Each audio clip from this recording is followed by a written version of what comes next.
G'day everybody, what's up? Welcome back to the Pint Party Twitch channel. We're doing a bonus stream today. Because I am keen as to play some more Exapunks.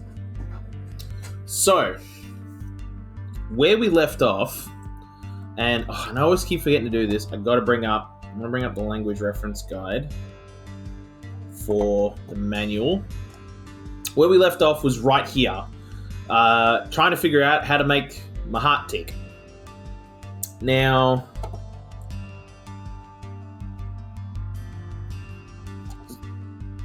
where we left off was here. Basically, hang on, let me explain what we're doing before I try and start trying to solve the damn thing. Basically, we need to make our heart beat properly, and the way we do that is we need to take a signal from the CNS. We'll take a value, I should say, and then move that into what's that called? The sinoatrial and the atrioventricular nodes, or nerves in this case. So that the heart goes boom boom like that, and that's what you want. That's how hearts, at least human hearts, is supposed to work. That's a good thing when they do that. The problem is, I don't understand how the maths works, and I just realized that, like, in yesterday's stream, I'm talking about stuff that's happening underneath my face, so you can't see this whole list, but you should be able to see what's going on this list. So if you look, let's look at the very bottom one, so minus 55, and then the first column is out, which is SAN, and then the other one is AVN. So what we should be getting is minus 40 and minus 70, and then minus 70 and 40. And I don't understand how I'm supposed to do that. I have absolutely no idea. And make your heart beat by writing a sequence of values. So I think what the generate all nerve signals as in I think what we need to do is, so we know we got to get that value, and then we need to do some maths on that value, and then we need to send the value to here first. I think just based on this, because it's saying the sinoatrial first and then atrioventricular second. So I think we've just got to send a value here to go off that, to fire off on that nerve first, and then it fires off a signal to here and does that second. Now, first of all, I don't know what the math says. Like, I don't know what the equation I'm supposed to do to make it all work is supposed to be. The length of each sequence of values should be equal to the value from the CNS divided by... That is a negative 10. I'm not going crazy. That is a negative 10. Okay, because yesterday, I was thinking about this last night. I'm like, was it negative 10 or was it just a regular 10? And then I even did some calculations on my phone, and like the only difference was like it was either negative 4.2 or positive 4.2, depending on whether you did a negative or a positive 10. So the length of each sequence of values. So So I think. But basically it was it was like a 4.2. So 1, 2, 3, 4. 1, 2, 3, 4, 5, 6. So I reckon if I did negative, you know what? Let's do it. 1, 2, 3, 4. So negative 55 has 5 set pairs of values. Oh, I think I now see what we need to do. So okay. So you don't need to translate we'll just look at minus 55 because I know y'all can see that. We don't need to translate minus 55 into a specific number. We need to translate that into, that just tells us how many times we need to send a sequence of signals. Right. But is that a whole? But it's not a whole number because 42 divided by minus 10 was 4.2, and that's the first sequence there. So that means, which basically means but when you divide in programming, you don't have a remainder; you have a whole number, or you only get the remainder. This is when you're working with integers. If you're working with a float, you can get 4 point whatever, but an integer is always a whole number. And Exapunks works on integers, so we don't get 4.2, or do we? Let's just do the maths and find out. So link 800, copy nerve to x, divide x by -10 and print that in x, and then just do nothing for a step because I just want to see what that does. So we're going to go over and copy that value. We're going to divide, and we're getting, so we're getting a 4. So we're not getting, so it is an integer. We're not getting a remainder. So it's a 4.2. Right. So that's a problem. No, is it? No, it might not. I might be going crazy. It might not be a problem because 42 was 1, 2, 3, 4. Okay, so no, it's just a whole number. So, oh damn, I might have actually cracked this. This is what happens. Like, I was looking at it yesterday, I'm like, oh my god, this is gonna take me like an hour to do. And then I'm literally looking at it now for like, what, 5 minutes? And I'm like, oh, I think I know how to do this. And I got it cracked. So, easiest thing to do, the easiest thing to do, and remember, this has to loop infinitely as well. We're not trying to like hide our tracks because like this entire network, this whole thing is like right here. It's like right here in the heart. So like, you know, we know it's there. We know it's there because we've got a big plugged into ourselves right now. So it's fine. Okay, well, let's keep, we'll get rid of that because that was just for testing. This right here is like the core of what this eggs is going to do. But we need to have 2 more eggses because we need them to go and stand at our other nerves. So exb will be our sinoatrial.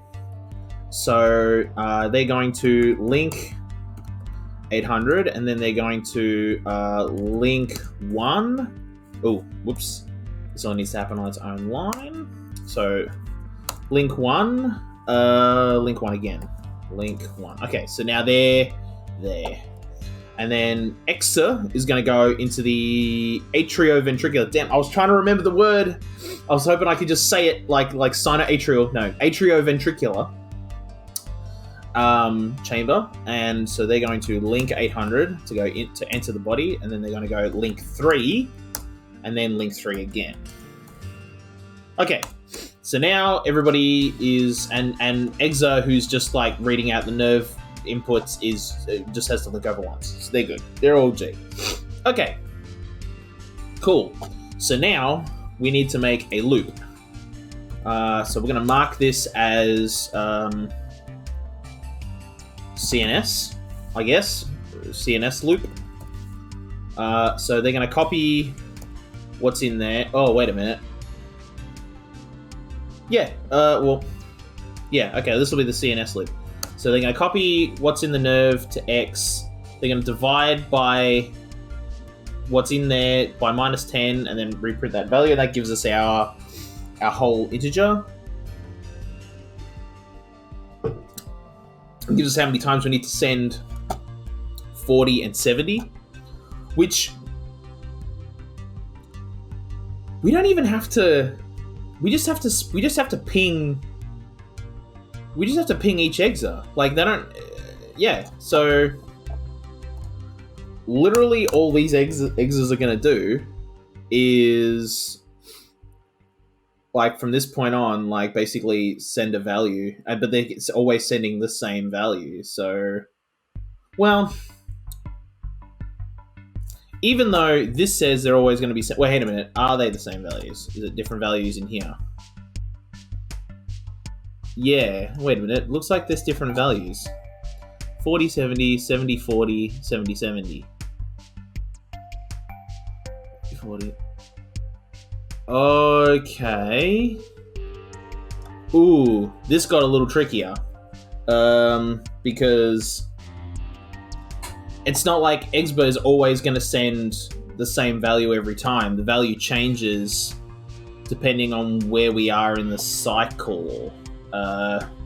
So maybe we just make them really dumb, and all they're going to do... So we're going to mark a loop. So mark...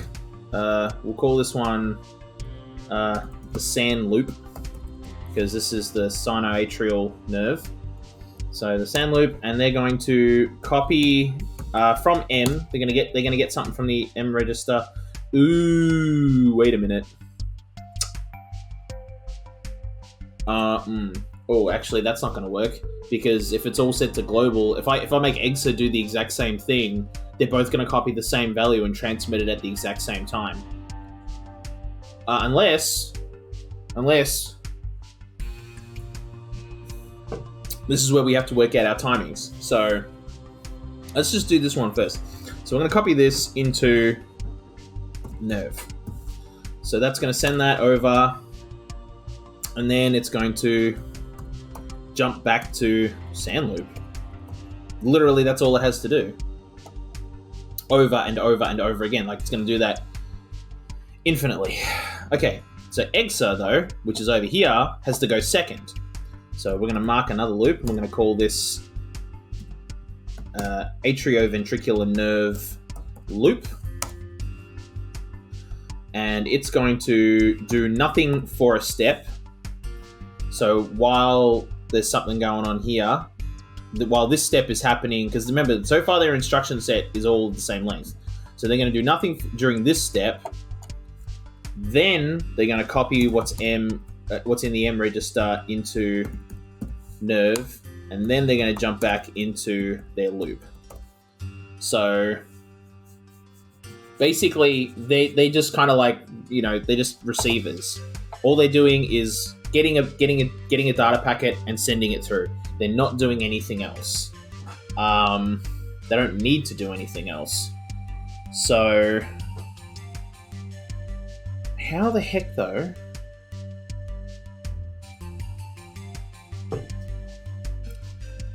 Do I work out this pattern? Because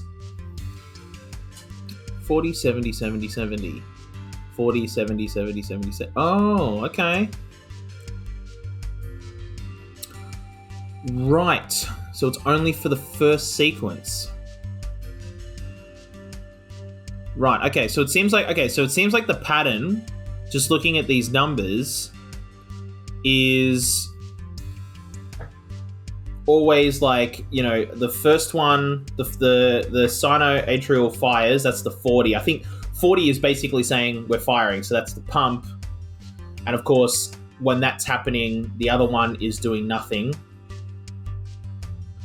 And then once the sinoatrial's fired, it does nothing, and then the opposite happens. The atrioventricular fires and pumps, but then they don't do anything for the rest of the sequence. They're both minus 70. So, okay, so all I need to do then is write out I just need to write out a pattern that does the first set. We send... What are we sending first? We're sending 40 to the sinoatrial first, then we send 40 to the atrioventricular second. So, do I want to do that all in the one loop, or do I want to do that in a different loop?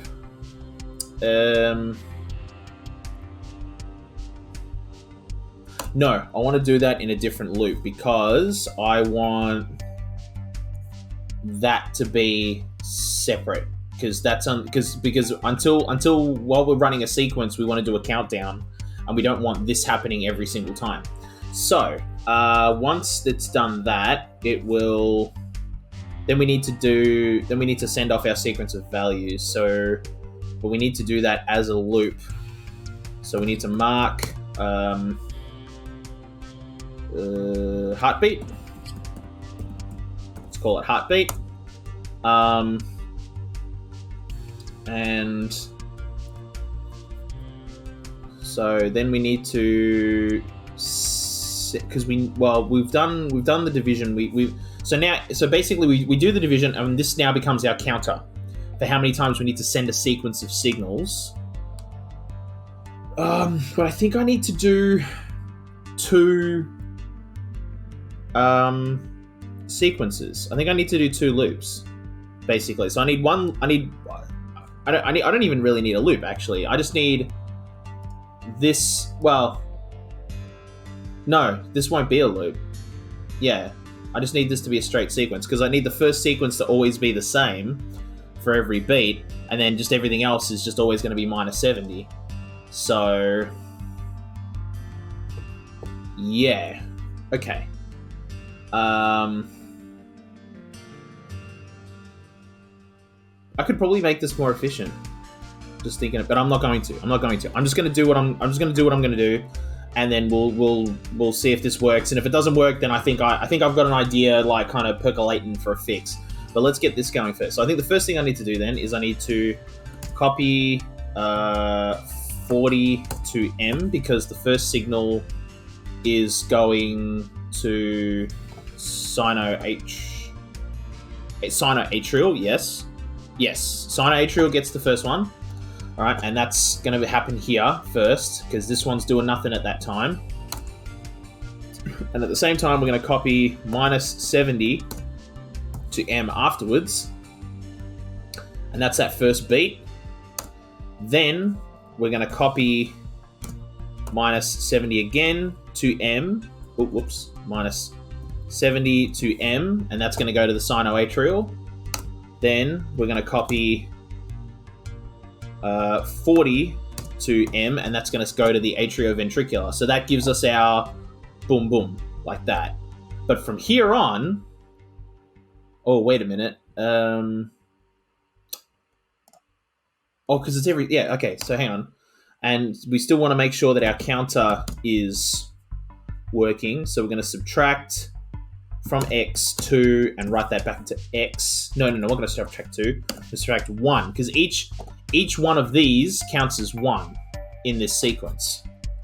So then we're going to do the same thing here. We're going to subtract from X 1 and write it back to X. So that's so even though in this first sequence it's 4, it then becomes 2. So then for the rest of the heartbeat, we just need to write 70 constantly and just have everybody get a 70. So then we're going to test if X is equal to 0, and if it's true, it's going to jump to the CNS loop and start that whole thing all over again, and start this whole sequence all over again. But until then, it will then copy minus 70 to M, and we're going to do that twice, just because of the way we wrote the code. To M, and then yeah, and then we're going to subtract from X 1 and write that back to X. Then we're going to jump back into the loop again, and that's just going to run until it goes to 0, and then the whole thing starts again. So I think that's gonna work. So we jump over. Everybody else is jumping over while they're doing their calculations, which is fine.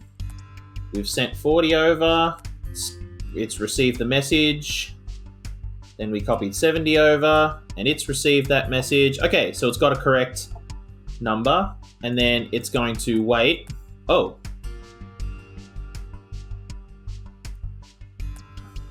Now the timing fell out. Okay. Ooh, okay. I don't know what happened there. Hang on. Because we got the first sequence right. Yep. And then we sent minus 70. Oh. For some reason, every other Oh, okay. All right. Yep. Okay. So I thought this might happen. I had a feeling this might happen. Okay. We need to make Exburn Exa a little bit more intelligent, which means we need to expand on the loop, but that's fine. That's totally fine. So what we're going to do is we're going to do... so we're not going to copy M straight into nerve. What we're going to do is we're going to copy M into X. And...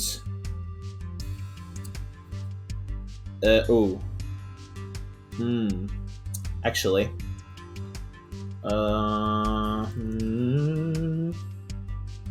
Yes, we have to copy M into X. That's the only way to do it. And then we need to test... oh no, that's not going to work.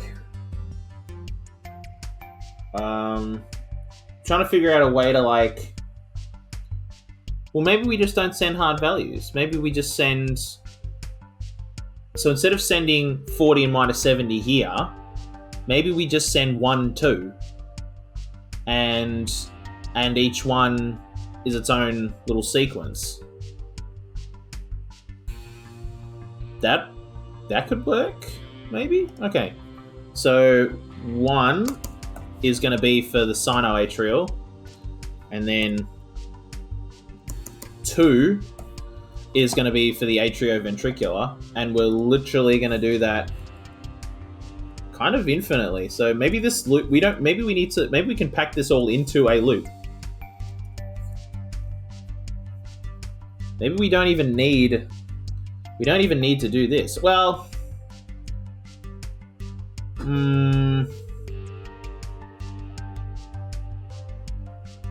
yeah, actually, we might be doing too much calculating on Exa. Maybe all we do is we do the basic, the division maths, where we go, okay, how many times are we going to run this sequence? And then we have Exburn Exa just take care of it themselves. Yeah, I think that's the way to go. So what I'm going to do, I'm just going to scrub out pretty much everything I wrote, except for the links, because those we need. Okay.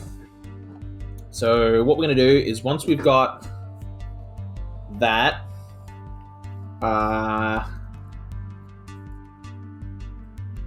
because Exburn Exa need to tell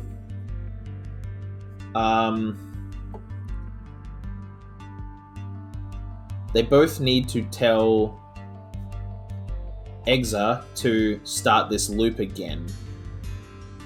But how? We'll figure that out in a second. So, what they are going to do though is we're going to copy the X register to M, and we're going to broadcast that out to both of them. So they're both going to get the same message, and they're going to copy that message into their X registers. Copy M to X because that's our counter, and they both need a counter. Okay. Yeah, no, I'll do that.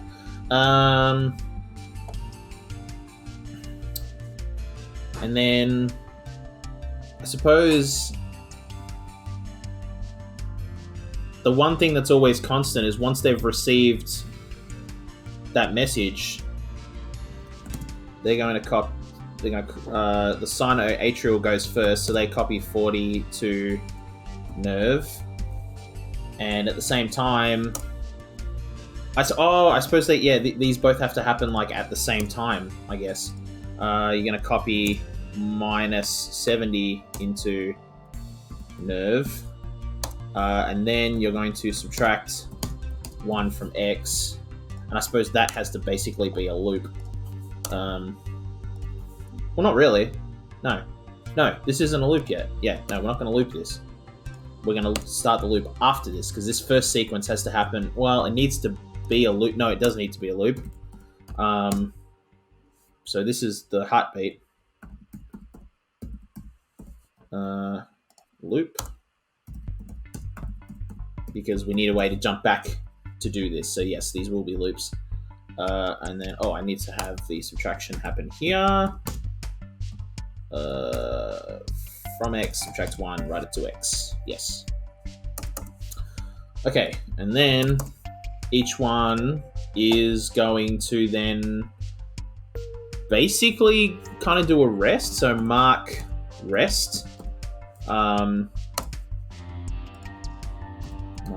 rest.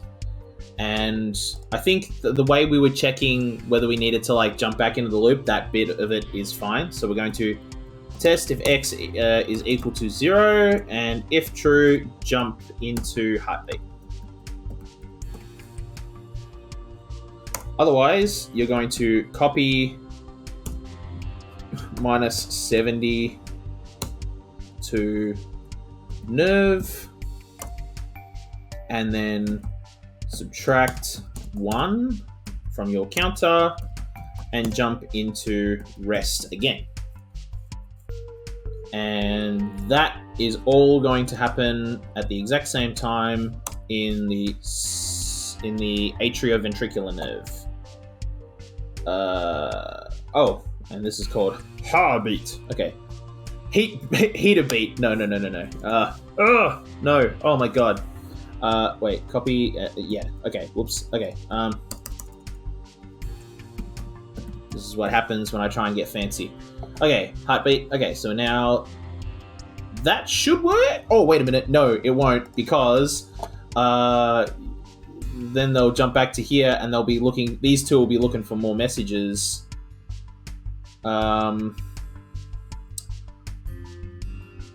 But they need to tell. They need to get another. They need to wait for the next sequence. So, when does that happen? How do I get them to do that? Because their counters are going to happen basically at the exact same time. Let's just. We won't worry about the communicating. Oh, that's a problem. So they're not they're not able to both copy from.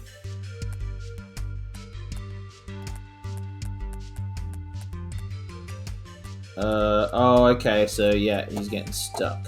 Okay. Okay. So maybe we just do this instruction twice. Maybe that solves that problem. Because we've got it twice. So we may as well send it twice. But the timings were off. Okay. Wait, were they? How badly off were they? Like, yeah, so it wasn't send. It didn't send. Wait, why didn't it send -70? Oh no, it did send -70 when it should. Oh, sugar. I have sent. Oh dear. Wait a minute. So then, this can send. This can actually be the same instruction. Because they're happening kind of one apart. Because Exba gets there. Well, because Exba's getting there first, though. Yeah, that's what I thought. Okay, so maybe I need to actually add an extra instruction here instead. So maybe what I do is I go -70, and then copy 40 to nerve. And so I think we definitely need an extra instruction somewhere just to make sure the timings work. Yeah. Okay. That's not quite the order I was intending, but it kind of worked. But that sent the wrong it sent the correct instruction at the wrong time. So what we need to do then is maybe we then do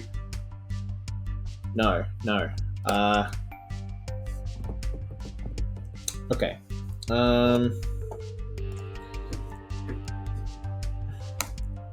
Maybe we do a subtraction here as well.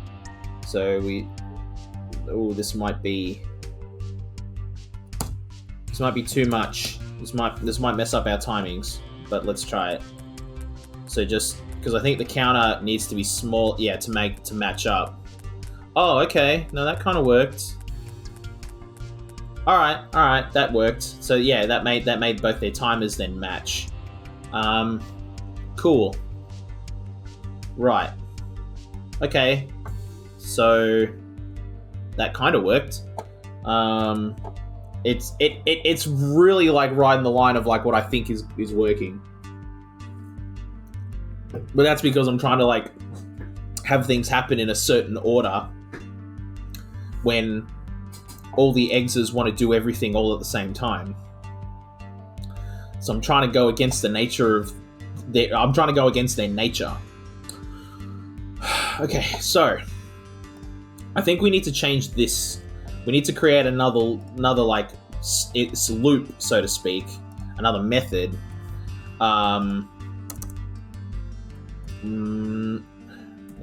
Mark new beat. So it'll jump to here, and it will then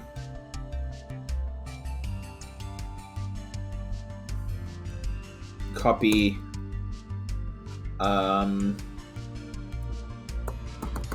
maybe we'll just send a simple instruction saying, hey, like really clear number that will never appear in anywhere else, like, hey, send us the new data set.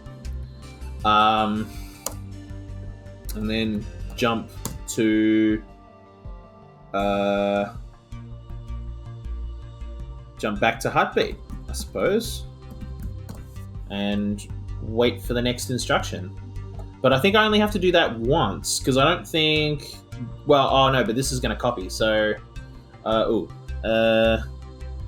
I think we need a new beat step over here as well, but maybe it's a little different. So, new beat.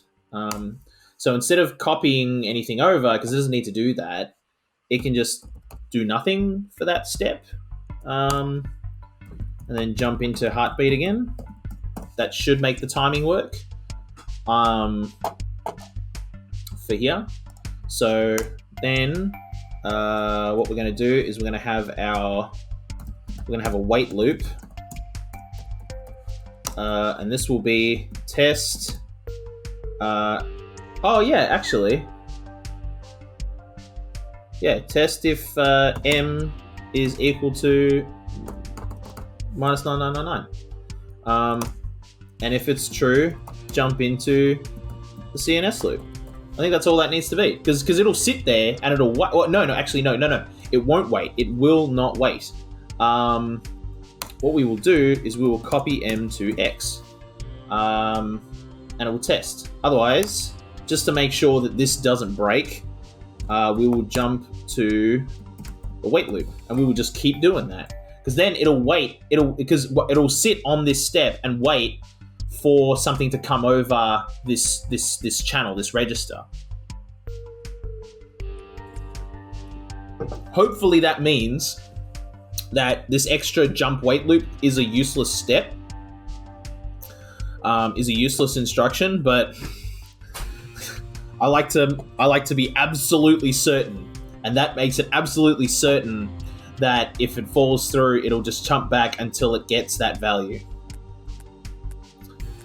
Okay, so we got our instructions, and then we sent our instructions, and they've both received, and now it's waiting for something to come back.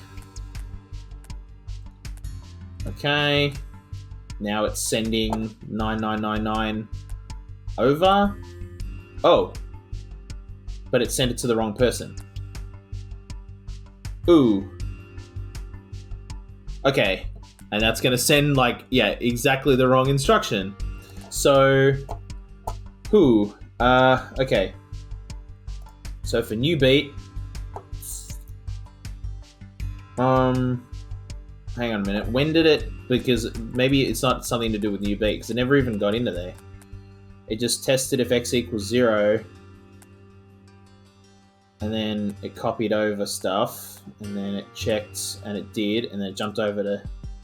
Oh, I see the problem. I never actually sent it over to new beat. Okay. Now, yeah. We never actually, like, implemented our new code. Okay. That sent... Did that send it over? No, it sent it back over there. Oh my god.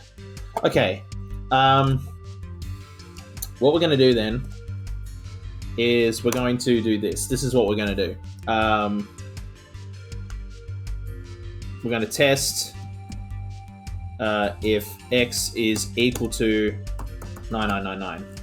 And if it's true, it's gonna skip doing everything else, and it's gonna jump over to new beat.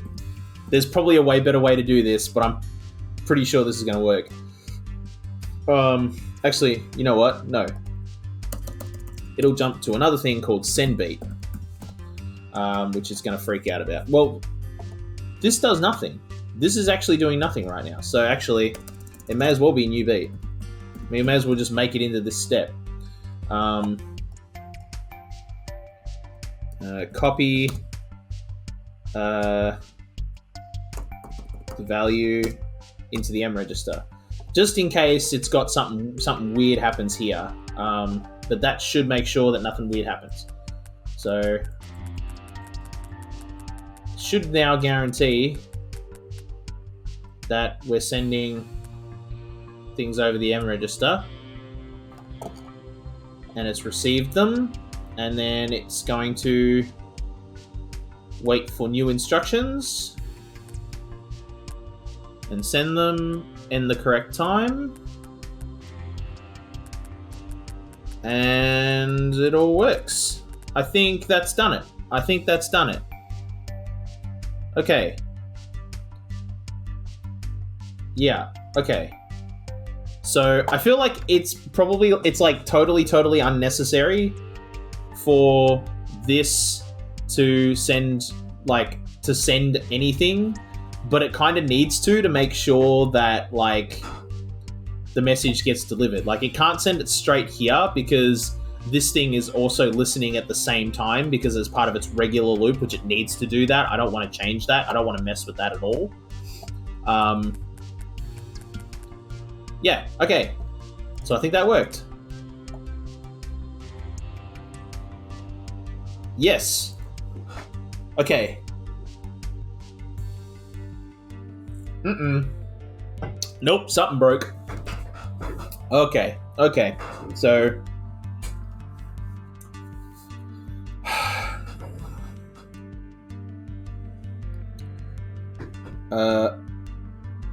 okay, so it's not able to... Oh!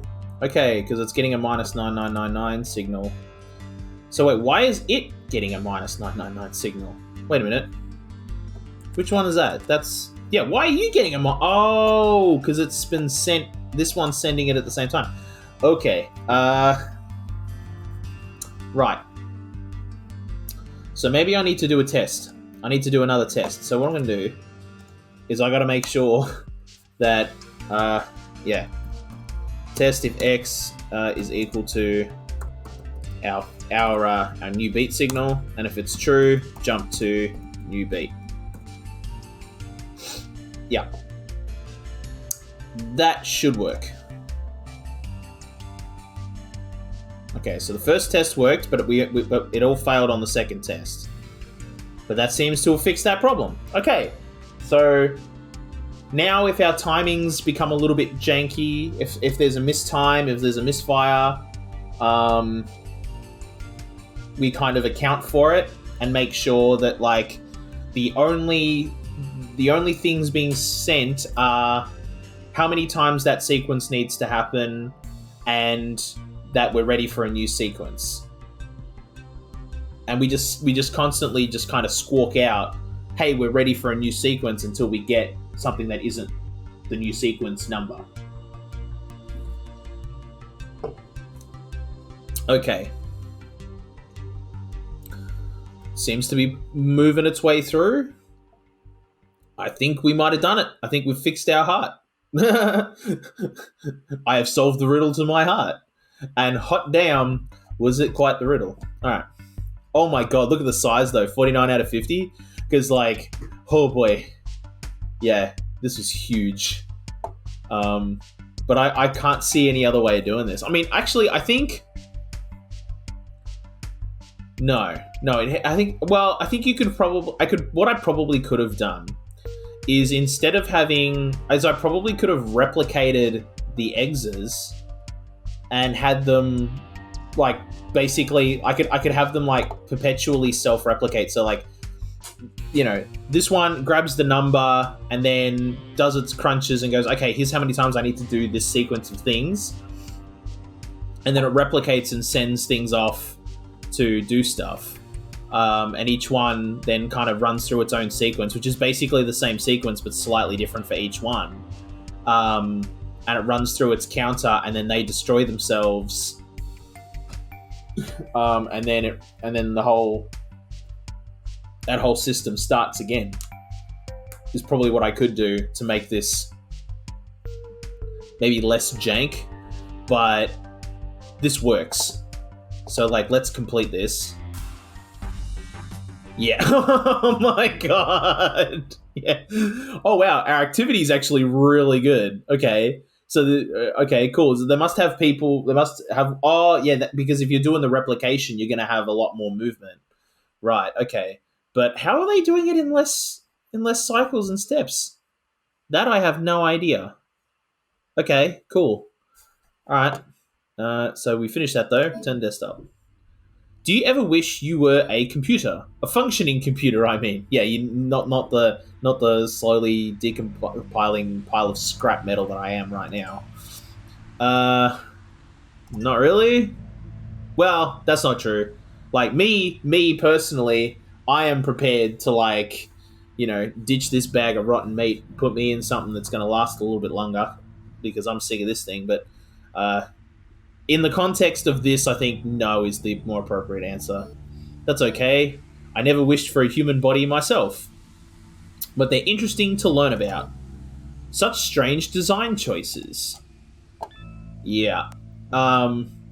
Basically, I said no because I don't want this AI turning into the Cyberman. Oh, we got some more chat.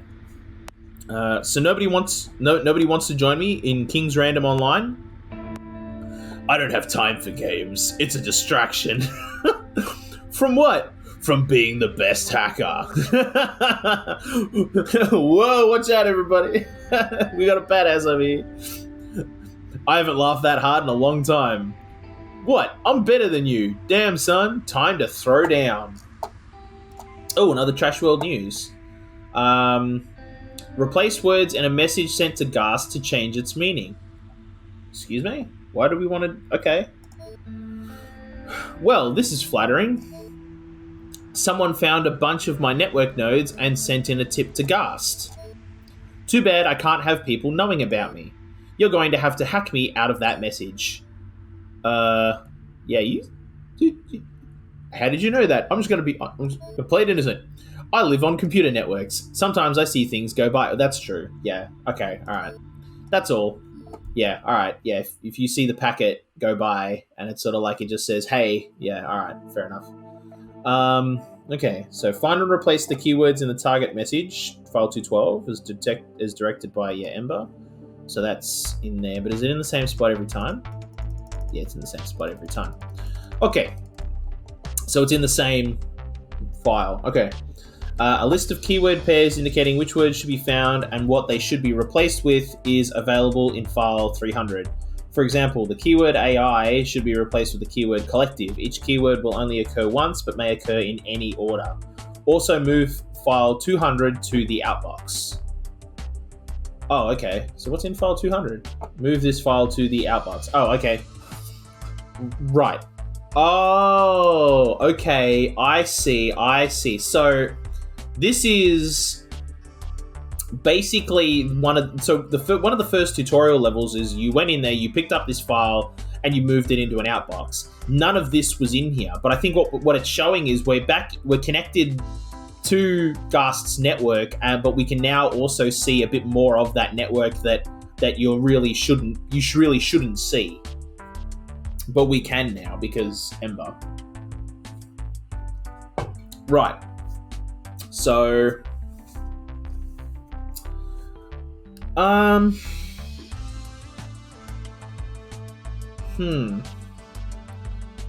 Well, I think we definitely need 2 exes for this job because it's a keyword replacement.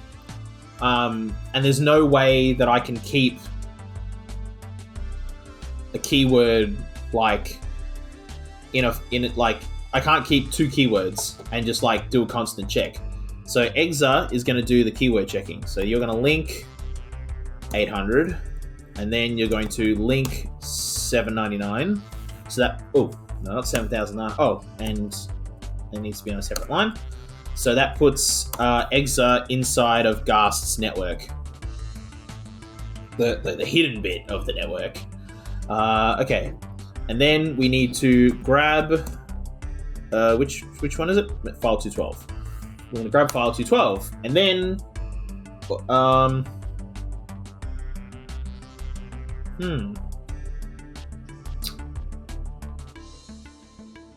yeah.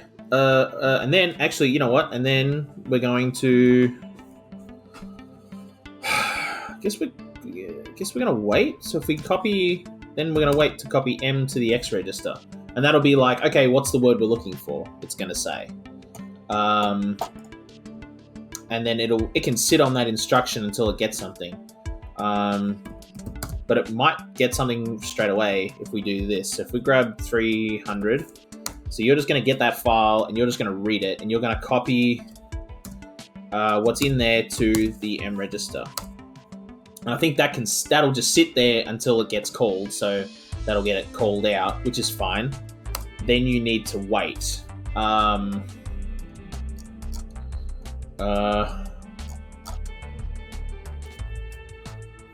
Yeah. Okay, we're going to need to make a loop, but what loop... But what that loop looks like, I'm not entirely sure right now. Let's see. So we go over there and pick up the file, and then we get given a word. Okay, so now we need to do, and that file has this. That's something interesting. I'm sure you've heard that. Right, and it's like this. Oh god, how do I change a word? Is that? This might be me using the swizzle. No, I don't think it's the swizzle instruction because that's for numbers. Swizzle the value of 30 as a swizzle mask and store the result in the third operand. The swizzle instruction can be used to rearrange and or extract digits in a number. Yeah, I don't think I want to do that. Copy the value. Yeah, no, I think we just want to do a copy. Yeah. Yes. Okay. But how many times can I... Well, hang on a minute. Each keyword will only occur once, but may occur... Okay. Yeah, that's pretty straightforward. Right. Okay, so we're going to mark a loop, and we're going to call this the search loop.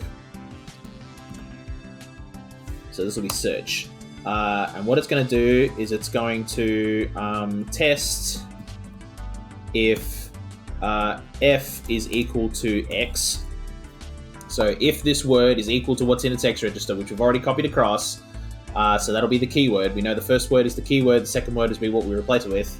And if that is false, it's just going to jump back into that loop and just do that constantly until it gets a ping. Once it gets a ping, then we needed to do some stuff. So then we need to copy, and we need to send a word over. We need to send minus 9999. No. Let's send 9999 to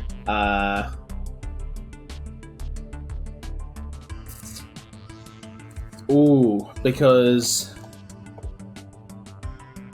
AI, the network, I just can't cross something. I'm going to see this one. It looks like it's connected to a research. There's information occurring earlier. So what I'm worried about is that these words isn't in the same order that they appear in here. So do I need to do a test for the end of the file to then basically go back to the start of the file. I could just do that every time, actually. Yeah, actually I could. Yes, I will. Yeah. No, I will. I won't do a test for the. Well, I will, but I'll. No, I won't. I'm just gonna like every time we find a word, we'll go back to the start of the file and we'll work our way through it again.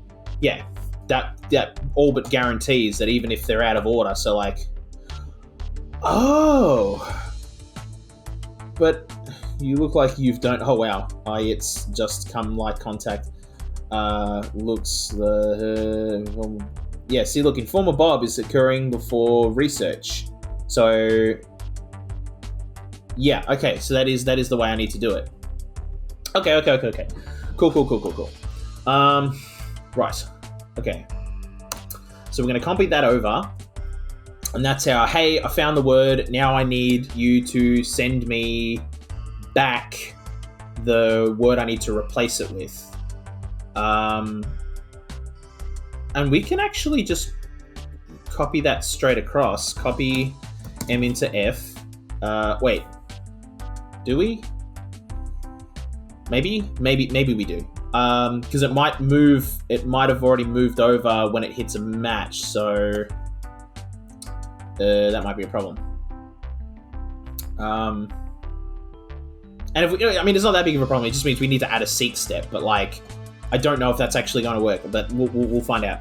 In the meantime, we need to write Exba's like loop, and this will be also we'll call this the search loop because it's basically the same thing, and it is going to wait for the keyword to get sent. Test if M is equal to 9999.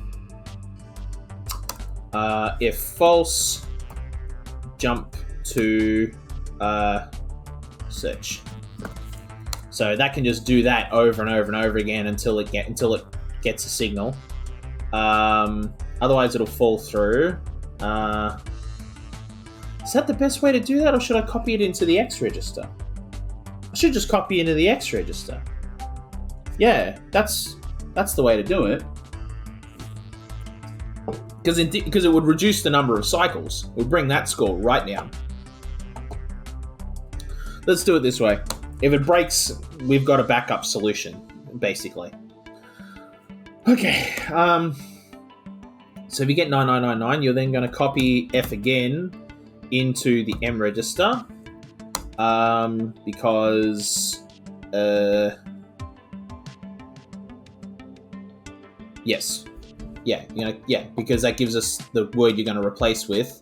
And then it'll more or less it'll just keep moving through because it's already done this and it's moved the head over in this step, so it's already sitting on this one and then it's moved over.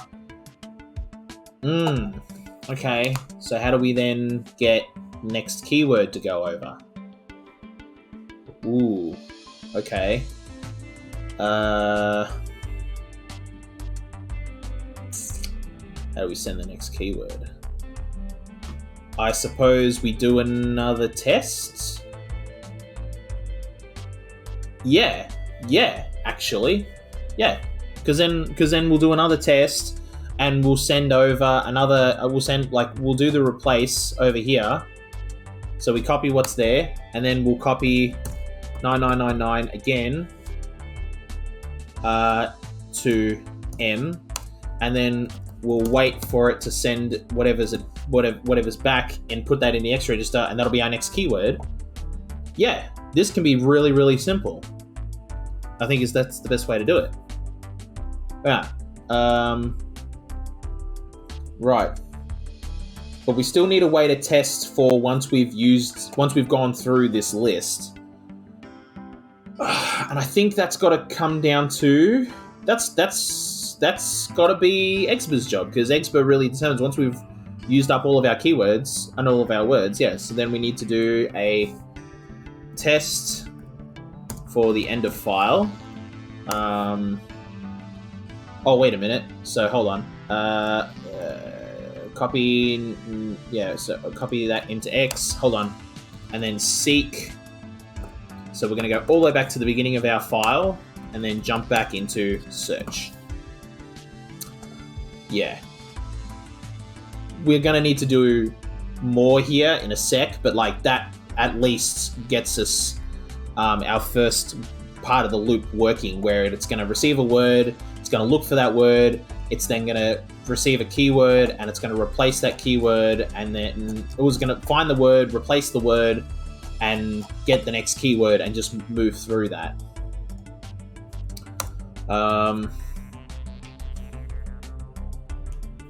Yeah.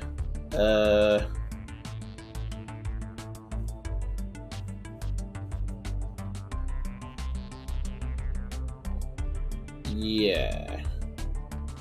Maybe we'll do a test first, and we'll do we're gonna create an end loop. Basically, we're gonna create an end, and that'll be halt. Well, no, it won't be, because once we've done this, we'll need it to jump back out of here and move something into the outbox. But like, that's fine. We may as well write that in. Link -1. Grab 200, link 800, and then halt. Yeah, because we don't need it to drop, we can just have it go right there, and that's totally fine. Okay, but we do need a test here, so we need to test if x is equal to, we'll do the -9999, if true, jump to end. Otherwise, you'll start that all over again. Okay, so that now kind of works. Okay, test EOF, and then we need to do another end here, which will be, yeah, not quite that simple, but we'll expand on it in a moment.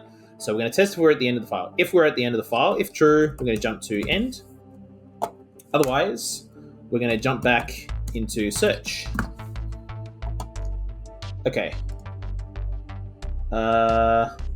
So before we halt, we're going to copy -9999 into the M register, and then we can more or less halt. I mean, it doesn't have to halt.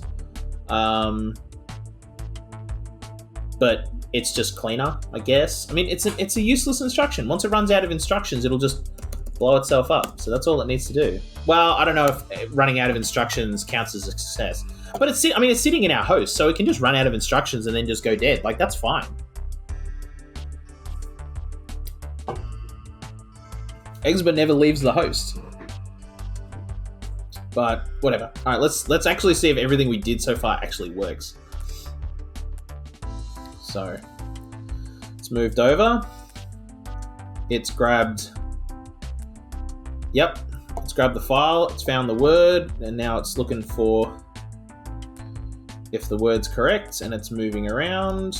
And this is testing if m equals. All right, so it will just sit there. It'll wait until there's literally anything in that register. Sweet. Okay, so we can save. We are saving cycles. Okay, so it's now looking for a word. The word is now true. Oh, okay, yes. So it did skip over when it hit a positive.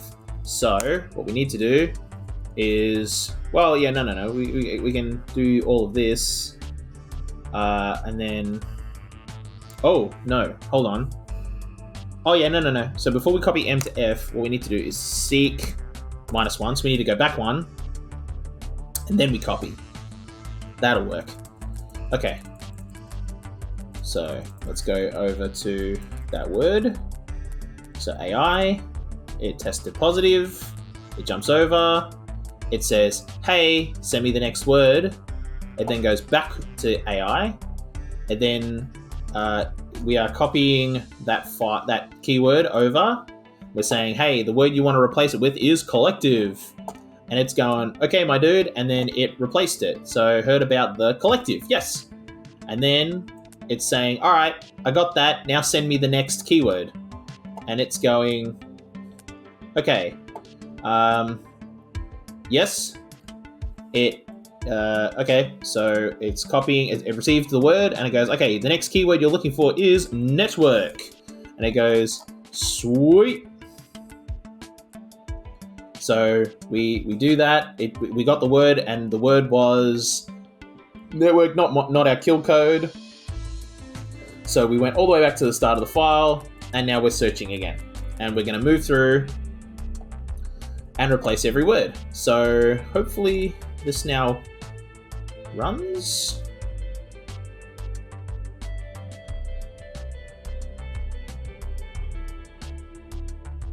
Oh, it's failing somewhere. Okay, so what? Oh, because it tested for the end of the file. It sent a -9999, but this found a word. Okay.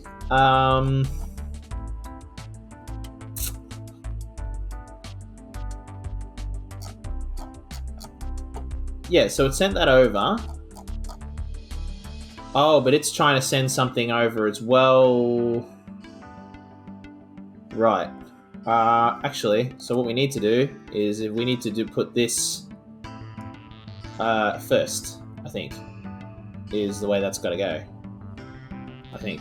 So we do this. I think that's the way that's got to go. Yeah, because it doesn't care. And it'll move through, do all of its business. So it's changed a word, and then it's checking again. Okay, change the last word. Oh, but then it's seizing up. Okay. Maybe we do the same thing. Maybe instead of waiting for a kill code, we just have it do that, and then we do a test for EOF. Test for EOF, because once we've already checked, if we've already checked beyond the last word, and like we've done all of this, we should have done all of this by the time we passed the last word. So it can just end. That should work. Maybe I was overcomplicating things with the kill code. It doesn't need a kill code.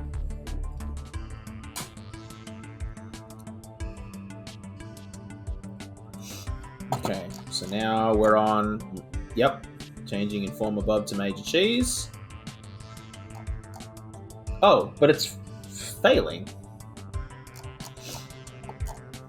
So it's copied that over. Okay. Alright, maybe we need to do the test end of file before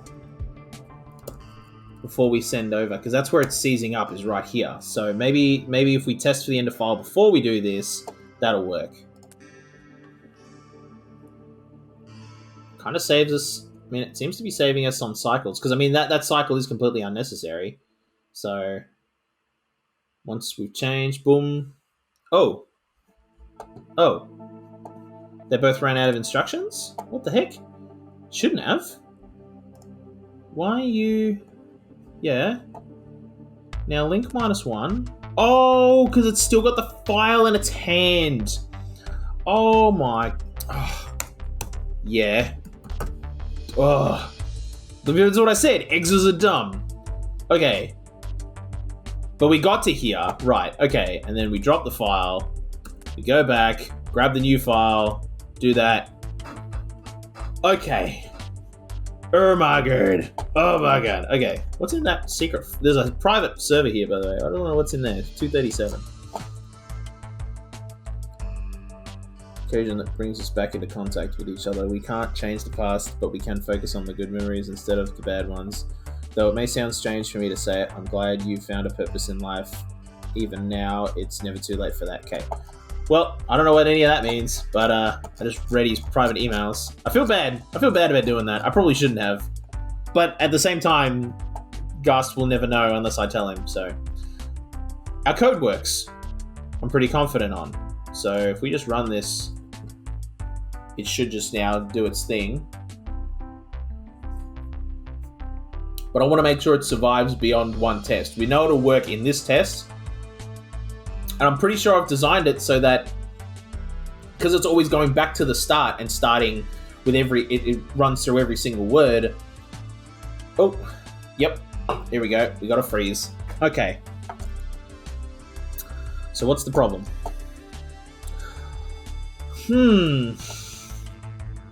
Oh. Maybe it's not... Oh. That might be a problem. No, shouldn't be. Shouldn't be. Why is that a problem? What? Because it doesn't matter where this word is in this file. This is the order in which we're going to search for those words. So why are you sending 99? Okay, hang on. Let's reset. Let's go to test 2. I want to know. I want to see what gets you to here. Or what gets you to that? Okay, so you're getting to here while you're still searching through a file, but you're saying you found a word. No, you're looking for network.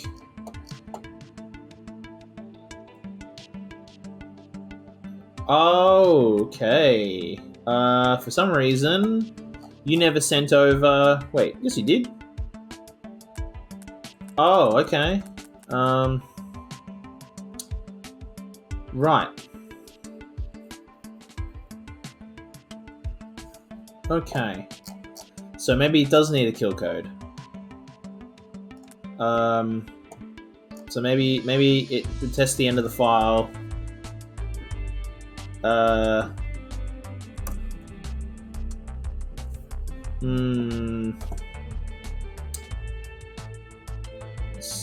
Search. So maybe what we do is we do actually put this. Wait, because we're gonna copy. Yeah, we know because we don't want to put it in the file first. So what we're gonna do is instead of testing for the end file, we're going to test if m is equal to wow minus 9999, and you're going to copy minus 99999 to m. Oh, that's too many nines. Too many nines. Okay, see if that works. Oh, why are you freaking out? Oh. Yeah, oh, right, yes, you're right. M equals, I forgot the equal sign. Okay. Is that gonna, no, because it's gonna freeze right there. Yeah, alright.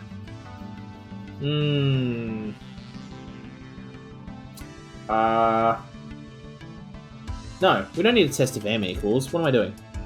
We need to test if X equals, because it'll be in the X, we're gonna put it in the X register.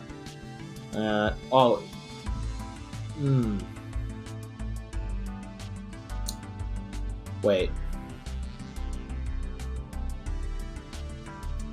Actually, what we will do is we're not gonna... So what we'll do is... Okay, so instead of copying straight over from M to F, we're gonna copy from M to X. We're gonna test if that X is 9999. Otherwise, we will copy X to F. Yeah. Okay. Maybe that'll work? I don't know. Okay, so...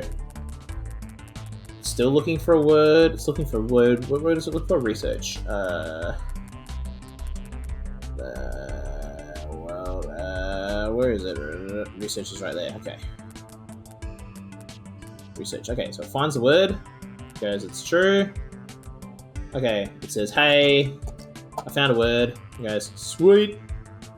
We're sending over the new keyword. This is what you're going to change it to. It goes, no problem. We get the replacement word. We check if it's the kill code. It's not the kill code, so we copy that word right to here. Wait, do we need to seek? No, we don't. We've done the seek. Did we do the seek? We did. Okay. Yeah. All right. All right. And then we say, hey, need the next word. It goes, no problem. Here's the next word. We're not at the end of the file, so we're going to keep going. Okay. Hopefully So I want to get to here. So we are getting to here. So we're getting to the kill code. Okay. So you send... But you're saying you found a word. Oh, you're looking for the next keyword.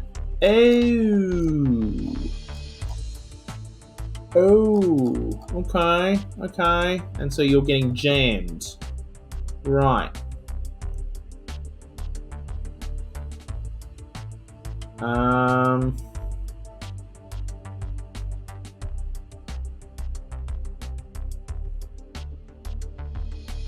Right, so because you're saying send the next keyword. Well, what needs to happen then is you need to receive that word. So you're gonna wait. That's what we're gonna do. You're going to wait until you get something back to say when's the next keyword, and then when it says what's the next keyword, we're gonna say the next keyword is stop. Right. That should now work. Okay, so we get to here. So now it's saying, hey, send me the next word. We're saying the next word is this. It's like, go bad. F will not equal X. Oh, crap. Yep. So...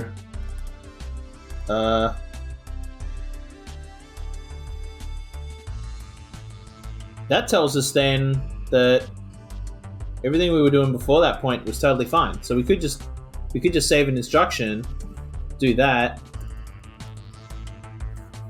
and we just have to test if what we've been given. Actually, we don't have to test it there. We just have to test it here. We test if it is, and if it isn't, otherwise we start again. That should now work. Yeah. Can we get to here? Yeah. Okay, so it runs through.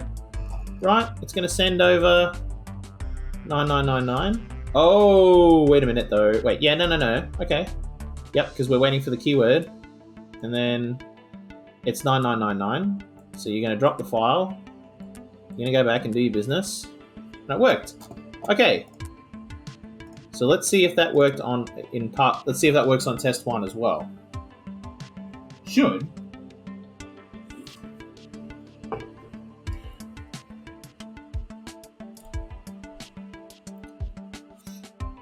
Okay. So, because basically once it reaches the end of the file, we need to send, like, I think the problem was I was forgetting that, like, basically Exa has no idea when it's run out of words to find and replace. So we need to tell it we've reached the end. And you do that the same way we send it its next keyword to search for, its next search term. But when it comes time to do that, we need to tell Exba to break out of its loop and do that, which we did. So that makes everything work out. Yeah. So the same infrastructure that's in place for getting keywords, getting replacement words, and doing all that again is now the same infrastructure that tells it when to stop. Yes. Okay. And that seems to be now completely working. Yeah. All right. Cool. So we just run all the way through that now. I feel like once you can get past like test like 5, like you're pretty confident you'll part, like that's the solution. Okay. So what's going on here? We've got our size is pretty big. Cycles are pretty good. That's what I thought. I thought we were running pretty lean. I was like, that's not too bad because we've only got basically we're only looping through 2 lines of code for some bits, so it should be really, really simple. That's nice. Activity 4. How do you do it even lower than that? Maybe you do it with another exa? Maybe you get another exa just to do the grab move to the outbox and just blow itself up, maybe? That would bring down the size of code because you're not having to then have it do that. I don't know. You didn't look at any other files while you were in there, did you? I mean, I might have. Oops. Maybe don't tell him you accidentally saw some of his private files. No reason to upset him. I had the exact same thought. He needs to focus on the next issue of the zine anyway. Yeah, that's true. Okay. Did you see that they're blaming a hacker for those ATMs that went crazy the other day? A rogue hacker penetrated our systems and caused several ATMs to distribute cash in an arbitrary manner, said Equity First spokesman Francis Bock in a statement provided to the Times. Rogue hacker. Why do they always have to blame hackers? It was probably just their shitty software. Banks suck at code. Banks suck in general. True. Alright. Oh, now we got a cutscene with Ghast. Get a new issue of the zine plus a bonus item. Oh, sweet. Okay, so now we move on to... So basically what the game's telling us is we're going to move on to... There's like 3 manuals, and we got to move on to the next manual. Okay, well, let's do that. Hey. Hey. You wanna... I have some things for you. First off, we got the next zine. Hot off the press. Nice. Ghast hands me the next issue of his zine. Sweet. Someone help me out. Who could that be? I had a balance at the copy shop, but someone hacked it. Really? Speaking of which, I brought you something else. Oh. Ghast holds up what looks like a handheld game console. Oh, yes, I've heard of this. You remember the Redshift? No, yeah, sure. I know people say this thing was underpowered and just a gimmick. Aren't all portable game consoles? But it has its charms. It certainly does. This is the developer version, so you could make something with it, if you wanted. Nice. The game studio I worked for never took it back after I quit. Cool. I'll be happy knowing it's going to a good home. Safe with me, buddy. I'll look after it. Gotta deliver more zines now. I'll catch you later. See you around, my dude. Okay, so, see, we've now unlocked issue 2. See, we can't unlock the next one. So this is issue 2. So we're going to open up the digital version, which y'all can't see, but that's okay. Ooh, it's pretty. Okay. So there's a lot more filler text. Okay. Okay. Oh, here we go. So there's stuff here on the Redshift. Right. So the Redshift is like a way of like being able to like make games. Oh, is it gonna? Oh, it's not on that. Oh, there it is. There's the Redshift. It's now sitting there. It looks like I can't believe it's not a Game Boy. But you can like make games with it, and you can like download games and stuff, and it's insane.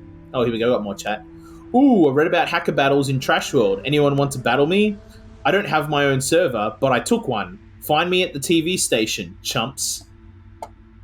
Right, okay. So that was another thing in the manual was the hacker battle domination, which is like, yeah, okay, so we're gonna fight other people. But we've also got the TEC Redshift as a mission to do. And that's kind of an option. It's an optional mission in the same way that the Solitaire thing was an optional mission, which by the way, I went through and I did this and I played through it and I beat it and I figured out what the thing is. So I was trying to play Solitaire, and I should kind of clarify, when I say Solitaire, I mean, what do people call it? Klondike Solitaire? And this is Free Cell Solitaire, which is like, it has some different rules regarding face cards and stuff like that, and that's what was getting me confused. But even then, it still took me like, I don't know, 10, 12 different tries before I beat it once, and then you get the achievement, and then instead of it like when you open this up, instead of it defaulting to here saying, hey, this is an unfinished mission, it'll just now move itself right along to your next unfinished mission, which is fine. So cool. Alrighty, so compete with an opponent for control over a television station. Alright.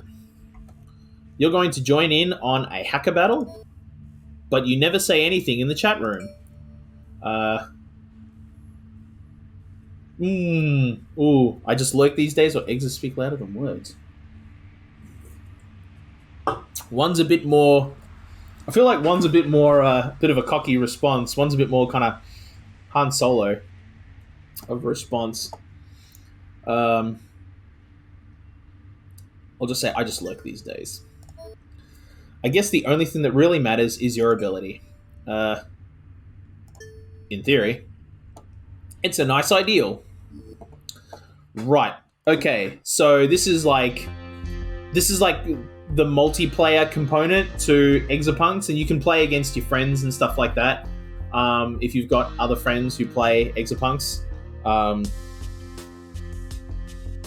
which is kind of like if you're in a friend group with people who play Exapunks, I want to be in that friend group. Not really. I like the one thing about Zachtronics games is I prefer the puzzle solving single player aspect of it. I have no interest in doing any multiplayer stuff at all. I don't even really. I mean, I play Final Fantasy 14, and I barely tolerate doing multiplayer stuff in that. And that's a friggin' MMO.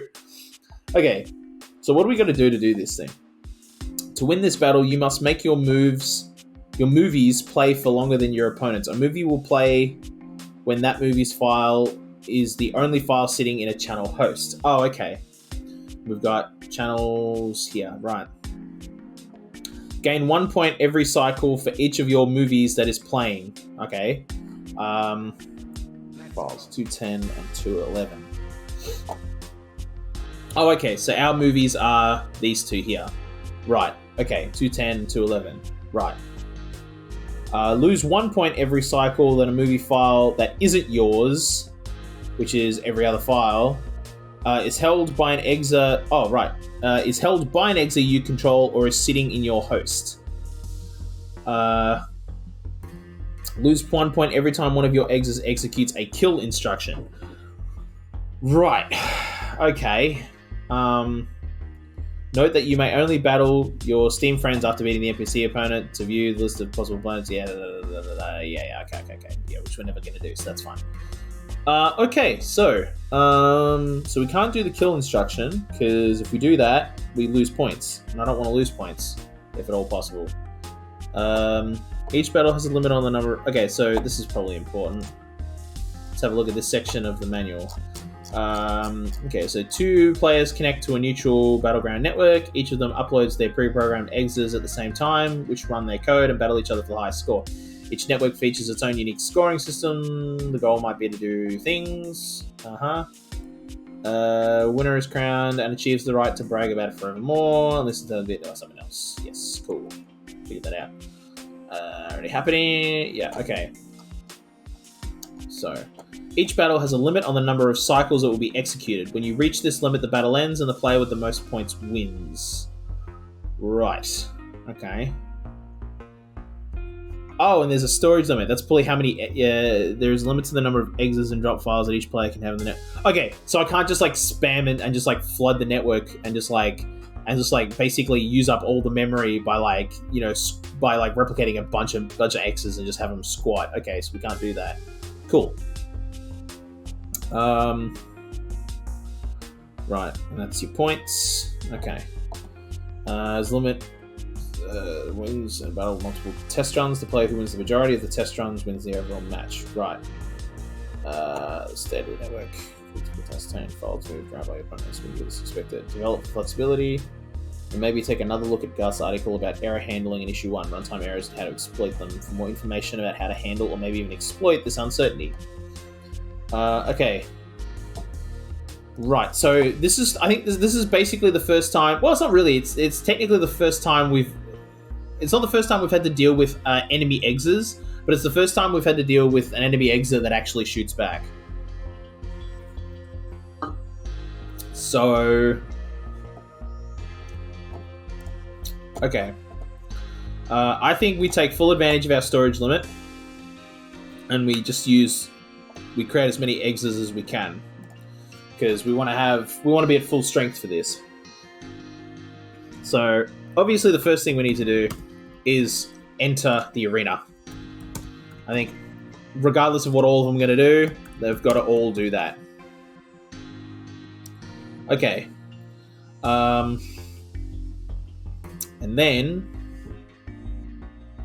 we need to So we've only got 2 files that we need to concern ourselves with. But I want to make sure that if the eggs grab the files, are they just going to grab them and throw them into... I suppose, yeah, they will. Okay, so what's going to happen is that if they enter the arena, obviously they're going to grab their own files and throw them into one of these channels. And then our job will be to keep those things out and put in our own films, but they're going to grab the album films and going to take them out, but they're not going to put them in another channel because that would net me points. The only place where I'm not getting points for my films is in storage. So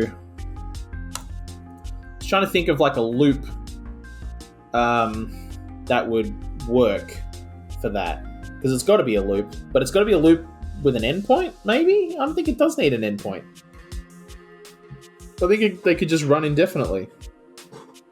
So I think Exa. So what are my films? 210 and 211, right? So maybe we just grab 210. Lose 1 point. Thinking your host. Ah, right. Okay, so we're not losing points for grabbing our own films. We're losing points for grabbing enemy films. Okay, cool. That's cool. So let's link into 809 because we're going to put it in there. We'll put it in there. Oh, well, you need it. Oh. Spacebar. How to spacebar. Okay, cool. So once we're in there, we're going to drop the file in there. But then how do we know which file is in there? Because right now, 265 is in there. We know that. But what if it gets moved? Or what if we move it and then an exa moves it back, or it moves another file in there? How do we know what's in there?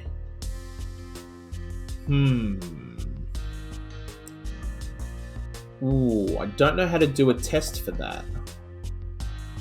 Unless we dedicate each exa to a file. How many files are there? 1, because we've got 2 and they've got 3. So maybe we dedicate each exa to an enemy file? Oh, test for what? Basically, okay, so I'm not sure when you jumped in. So this level is a like head-to-head battle sort of a puzzle. So like all the code that I write is going to be going up against all the code that this NPC character writes. And what we need to do is it's a game of, I can't remember the name of the game. King of the Hill. Yeah, it's King of the Hill, basically. So 210 and 211 are our tokens that we need to drop into one of these zones. Test. I don't know how to test for that. I don't know how to test for which of the enemy files are in which channel. Because so for Exa, if I grab my film and put it in there, I also want to grab the enemy's film and pull it out. Yeah, okay, so I can't test for that. All right. So that's what I thought. So maybe I just dedicate each Exa to a specific film, and if it just grabs that film and then just boots out and just pulls it out and throws it into storage, probably the way to go. So for Exa, we'll just make that one 265 because that's already in there. So grab 265. All right, go on then. If you got, yeah, I'm open to ideas. How to test for it? Yeah, cool. Go for it.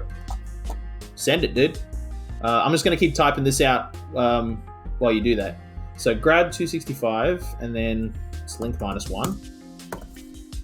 Drop, and then you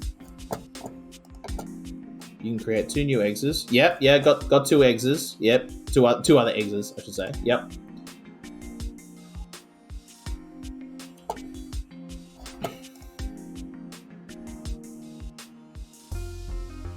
Right. Okay. How do I get them to commute? Well, I mean, okay. The one with no file is delayed. The one with no file will be delayed.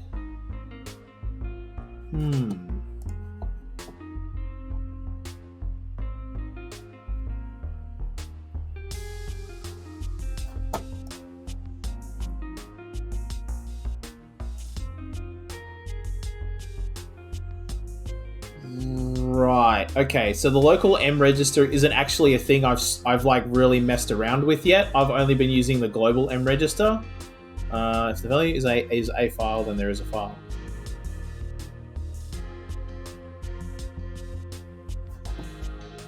Right. Okay. There's no file. Then there is no file.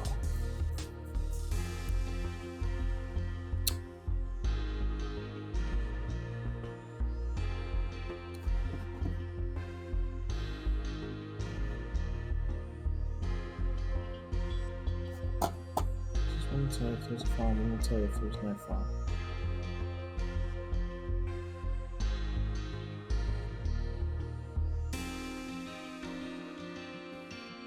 Oh, so are you saying that I should have all of my exes basically like all go into the same place at the same time? So it tells you only after every possible answer could be set before. Okay. Okay. But in order for that to happen, they'd all have to be local, which means they'd all have to be in the same place to communicate with each other. So would they all have to be in the same, like, quote-unquote room? Like, would they all have to be in storage or all have to be in a channel, in the same channel, for that to for the communication to work?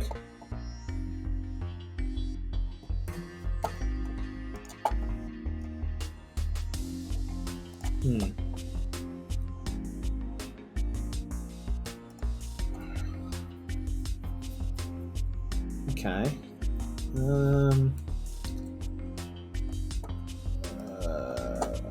How does... Probably should like look up how the M register works. I don't think I've never fully explored it. Let's see, table of contents.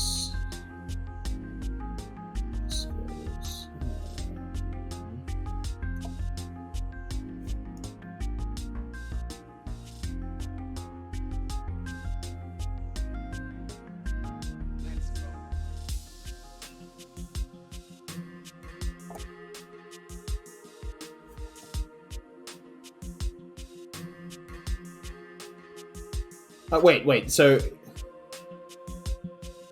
wait, not trying what? Like, not trying what you just suggested, or not trying what I was about to do?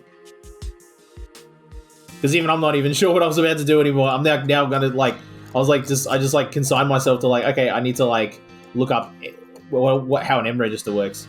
Oh, not trying what I just said. Okay, cool. No, that's fine. Okay, no, that's cool. I'm not against like hearing idea. Like I do that literally all the time. Like if you go back and check out like the stream archive for this, which is on our YouTube channel, you can the link's like below. The M register is cool, but it's tricky. It's sort of like trying to making exes talk to each other is cool, but it's like tricky. Yeah. No, I never. Yeah, I've only ever used the T register for anything other than a Boolean once, and even then it was like I made absolutely sure that it was used explicitly for that one time, and then I reset the T register before I did any Booleans in it. That was a few levels back. I did that because it was the which one did I do it in? It was it the highway sign? I think it was the highway sign level. I did that. Yeah.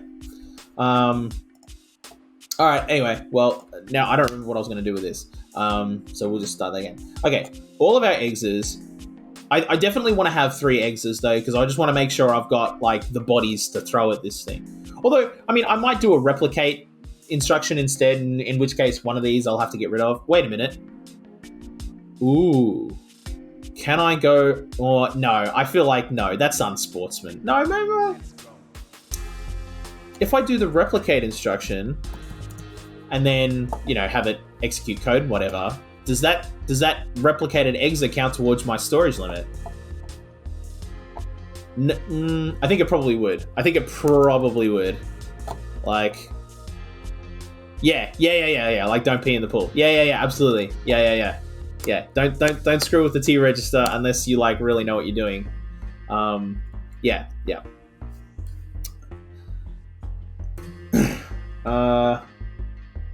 So let's see, what are we going to get Exa to do? Exa is going to... Well, let's grab 210.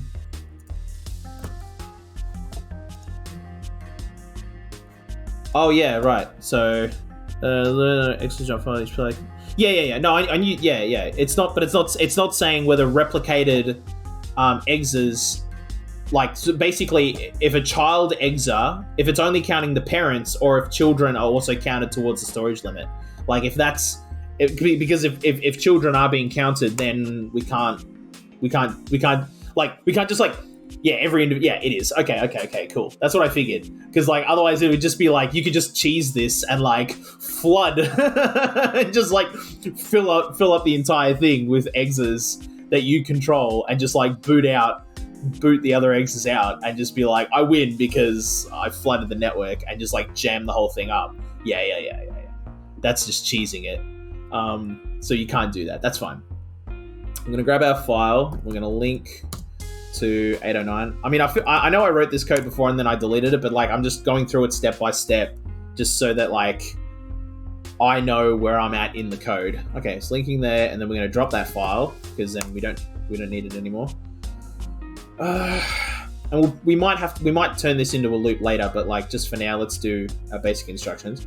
Grab 265 because we know it's gonna... Wait, is it in there, or is it in there every test? Kind of starts out in there every test, it looks like. Okay, that's just where that's the starting location for that file. Okay, cool. And then, well, we don't want it in there, so we're gonna go back into storage. We'll just drop it, and then we'll link 809 again, I guess. And then will that be a loop? Should I make that a loop? But then it'll grab 210. Oh wait, but then it'll try and link again, and it'll be holding the file, and that's bad. We don't want to do that. Because then I don't think we're earning points. Hang on. Gain 1 point every cycle for each of your movies that is playing. Yeah, and I don't think it's actually going to play unless it's dropped. So...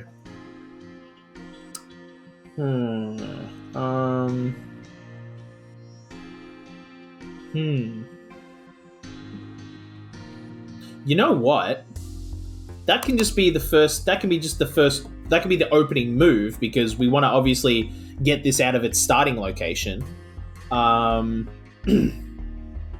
then we can just create a loop where the exa sits in storage until the movie appears in here, and then it'll just grab a file. Do we have to list what we're grabbing, though? Can we just, like, grab anything? Yeah, no, you do. You have to list something. Okay. All right. Yeah. Because for every cycle that film's in there, it's accumulating points for the other team, and we want to score more points than the other person. So, but also, if we have our film in there and their film in there at the same time, because that's what it says in the rules. It says down here, you gain 1 point for every time that your movie is playing, and you lose 1 point for a movie file that isn't yours, is held by an exa you control, or is sitting in your host. Wait, lose. Yeah, okay. Well, they okay. So we're not losing points for the file sitting there, but they're gaining points for the file sitting there. And we would like to limit the amount of times they gain points. No? Well, even if we had both files in there, though, what's going to play on the channel? Well, 210, 211 is yours, 230 and 2... Oh! No, and 265 it says. Look, for a movie... Oh, for a movie that isn't yours, and 265 isn't ours. That's that file there. So...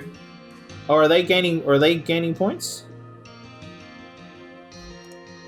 It isn't the enemies either. Oh. Oh, okay. So we can just leave it in there, and it's like an area of denial. Right. Okay. So we just shouldn't touch it then. Right. Okay. Cool. That kind of makes things a little easier. I mean, I was going to dedicate 1 exa per channel, but probably should still do that, because if the enemy gets it in their head to be like, well, let's just move that out of there and put our file in there instead,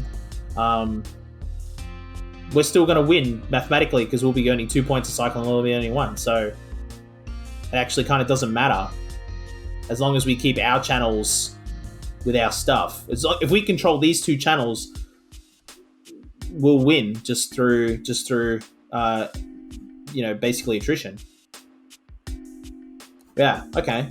Well, I'm just deleting all this again. I probably didn't need to, but whatever. I'm going to do it just because, yeah, it's just easier to keep track in my head. All right, so let's control channel, what's that, 20, God, I can't read this, 28 and 67. All right, cool. So we've linked in. We're going to grab our file. We're going to grab 210, which is ours. We're going to link to 828. And then drop the file in there. And then we're going to have to no, we won't set up the loop just yet. We're going to link out. Link -1. Yeah, okay.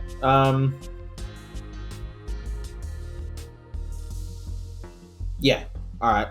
Hopefully, and then we'll have to set up figuring out. Can we see what they're going to do? Oh my god, we totally can. So, okay, so they're actually going to, but they're going to move in there this time, though. They're not going to, so wait, channel 28 is playing that file, maybe? Okay, but if they're both, there's a conflict. Right. Okay, so they've had the same idea. Right. But that could change. I gotta be open to that concept.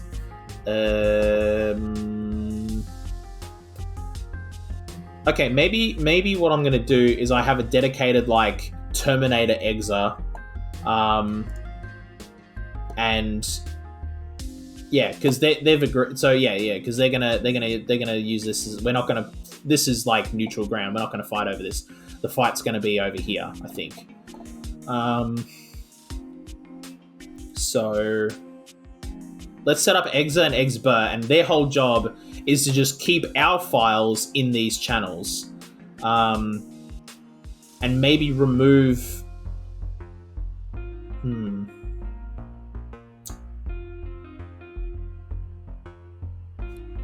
We can't test if a file is in there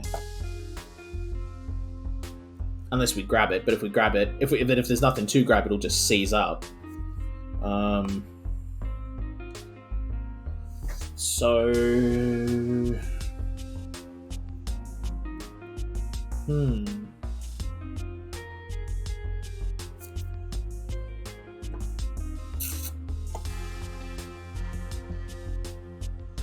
maybe.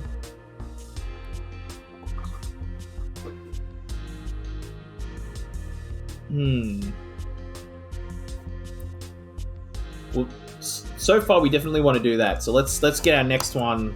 Let's get our next exba going, and we can let the rest of that percolate in the background. Sometimes just moving on to a different problem and then come back at it fresh will probably advance us forward. So what we're going to do is we're going to grab. Let's see. So we grabbed 210 before, so we're going to grab 211, and we're going to link to 867, and we're going to drop the file in there. And we're going to link out. Okay. And then exa is our kind of like our kill bot, but we don't want to accidentally kill our own bots. Is the problem? Because if I just go kill, it'll just shoot blind. And these exas don't have names, so we can't guarantee that. Unless it just marches into each room. Oh, no, but then we still run the risk of... what I was thinking was we could have it march into each room, issue a kill command, and just kill whatever's in there, and then march out. But that still might kill one of our exas if it's in the process of dropping a file and getting out of there again and sitting in the middle to wait for the next command. We don't want to kill our own exas because that would be really bad.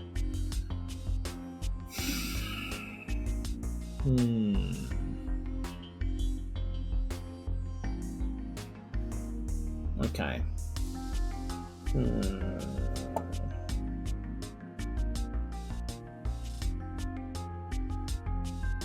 Let's see. So. What are we doing? What are we doing? What are we doing? So. I think we definitely need to set up a loop.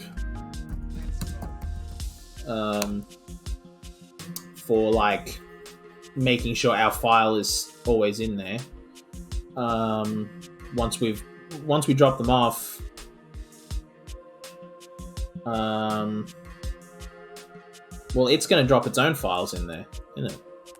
So it's kind of doing the same thing. Okay. Oh, and it just shot one of my. Did it just kill one of my exes?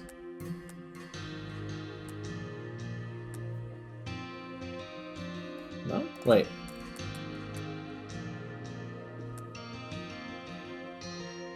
I think it did. Or did I run out of instructions? I ran out of instructions, so Exa disappeared. And then Exba did its thing. Exa enters, does its thing, and then pieces out. Right, okay. Okay. I'm gonna make a test loop, just like a test infinite loop, for test if x is greater than 0 and if false, jump to test loop. Because I just want to see if their exes, like I want to see how the enemy is like doing kill commands and stuff. Maybe we can infer like how to do that from observing them. So we'll put that in all of our exes. So that way they'll all just sit there and kind of loop once they've gone through their instructions. Nope, can't infer anything because they just go and drop off their files and then they peace out. They run out of instructions.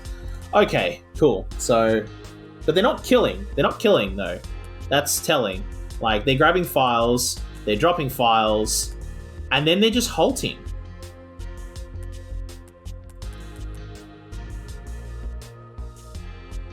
Okay. So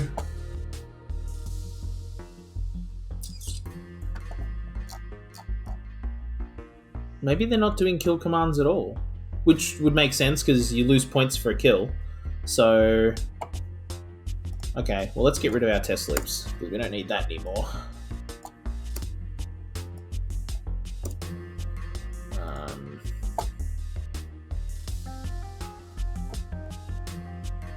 So all we need to do then really is just move the files that are in there out. But the files will probably change. No, they probably won't change every loop because. So they're going to drop two. So wait, which one's theirs? 230 and 231. So, I mean, if the theory holds, then 231 is always going to end up in this channel every test, and 230 is always going to end up in this channel every test because if my code won't change, their code won't change, and I'm moving the same movies over every time. So I can hard code in a grab, I think.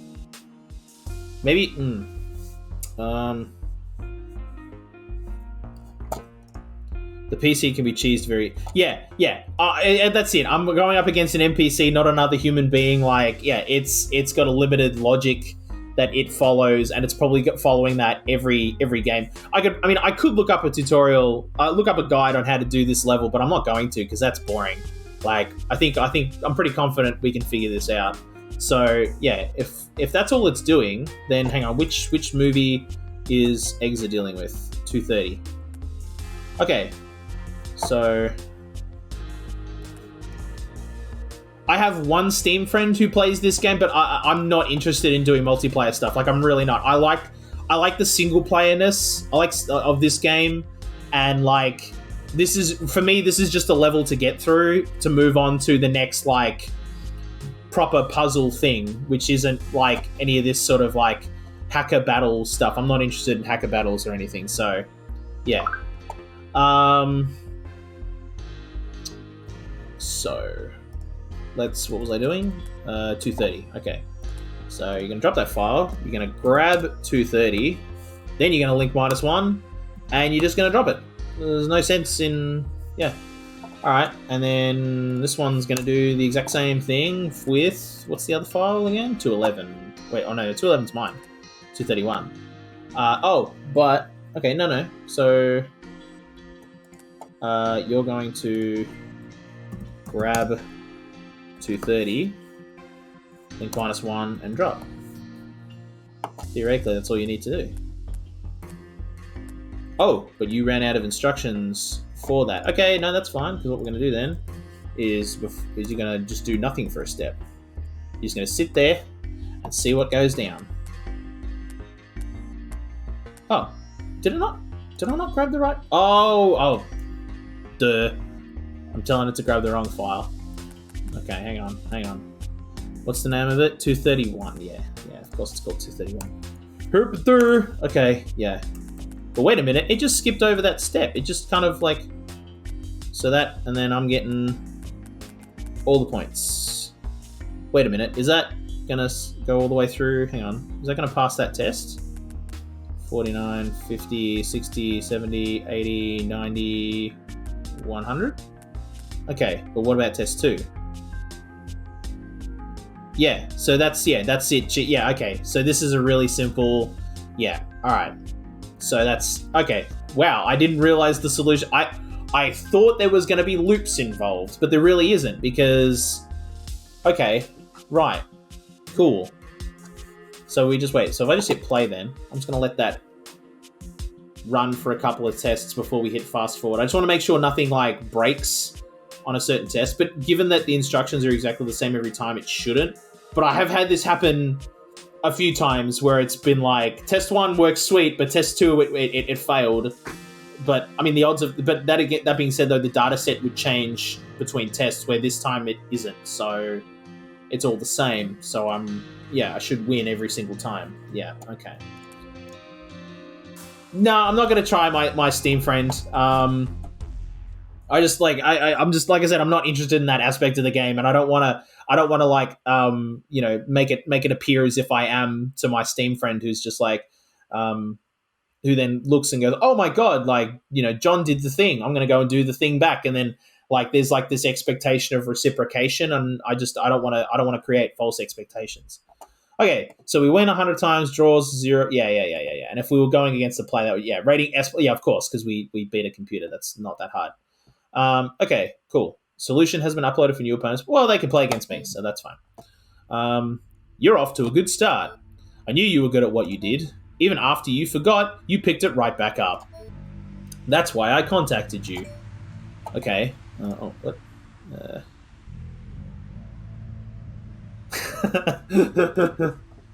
That's part of it. I'm also kind of lazy. Yes. I'm in the same boat. I'm kind of lazy. That's why I contacted you. Okay. Yeah, I feel like Ember and I know each other kind of well enough at this stage that, like, maybe I can say, but what do you really want? Like, I mean, do you want to destroy all the humans? Like, I don't know. If you don't want to destroy this human, you keep giving me medicine, which is like really sweet. Like, I'm all about that. That's a really nice exchange, even though I'm doing some morally shady stuff. Okay, so, but what do you really want? Let's ask that question. All I've wanted is for you to do a little hacking for me. I don't know if that's all you wanted, but like, okay. But I believe that that's all you wanted me to do, but I don't think that's all you've wanted total. That's it, really. Okay. Oh, more chat. Who is Moss? Moss! Moss came into the TV station and beat me. Whoa. Nobody's heard from Moss. Oh, Moss must be... This is literally the first time that, like, our in-game character has been named. Okay, right. Moss came in the TV station and beat me. Whoa, nobody's heard from Moss in years. What if Moss is back? I thought Moss died. I can confirm Moss is alive. Really? How do you know? Let's just say I'm pretty confident. Yeah, because he knocked on the door. I was like, hey, bro, what's up? Cool, I'm going to hacker battle Moss too. All right, yeah, so they're going to fight against my solution. Yeah, sweet. Okay, so the next mission is I think this is like a minigame mission, like the freestyle one. So all right, so our character's name is Moss. That's, believe it or not, it might have been mentioned. It might have been mentioned in a cutscene actually, like really early on, and I just wasn't paying attention. All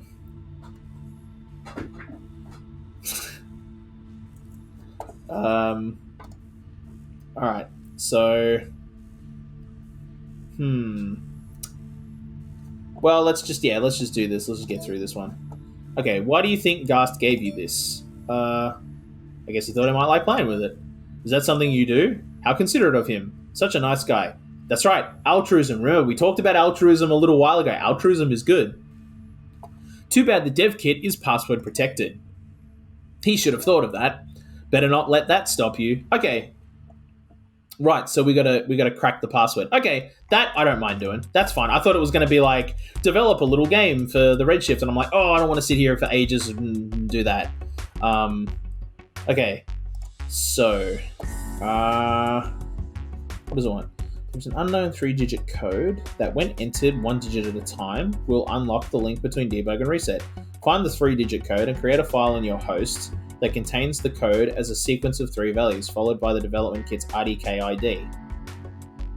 Right.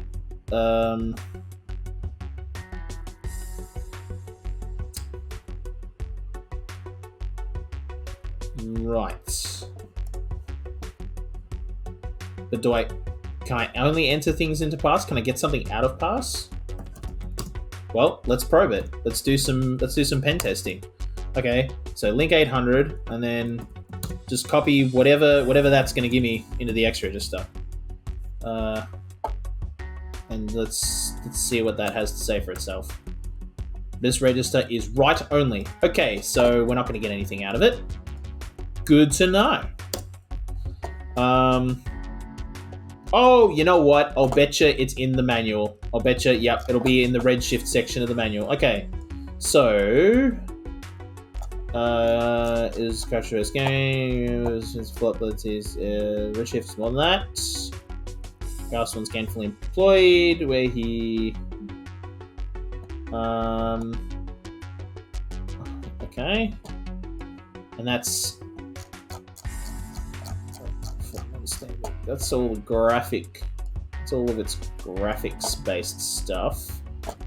Hang on a minute. I'm gonna zoom out this file so I can see what I'm doing. So,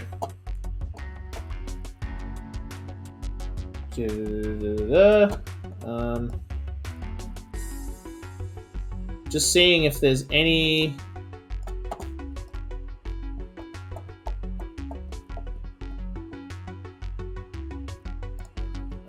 Okay, cool. Data files. Redshift VM also includes support for other non-standard instructions.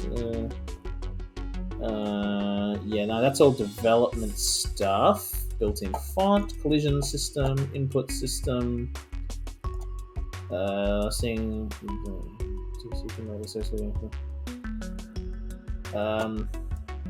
Okay.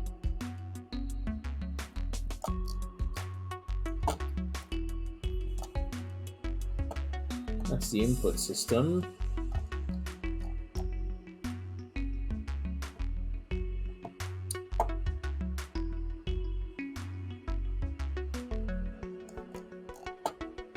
Is there not?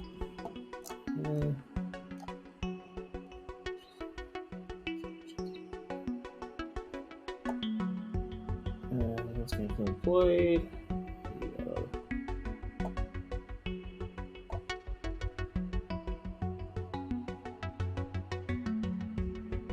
Yeah.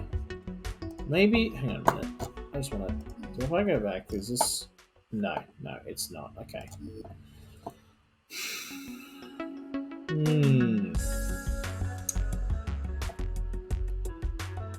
Well, Okay, so we'll unlock the link between debug. Find the 3-digit code and create a file that contains the code, followed by the development kit's RDK ID. That's probably in here. So, does it seriously want me to brute force this? Well, I mean, this is okay. So I think this is where we need the swizzle code. I don't want to brute force this. I feel like there's a more elegant way to do this. Yeah, okay, cool. Thanks for that. But like, nah. I wanna. Yeah, like, okay, but if you didn't just tell me that, how would I have come to the solution? That's yeah. So that's what I mean. Like, so that's the puzzle. It's like extracting the password from it. So I think what you got to do is it wants you to write a loop that brute forces that password.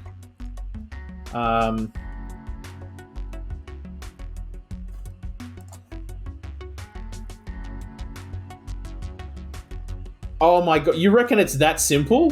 You reckon they've just given you the answer? Okay, well hang on. Alright, well let's try it. Copy. Wait, does it want us to do it in 3... Oh, it wants us to do it in 3 individual values. Okay. Copy 4 to pass.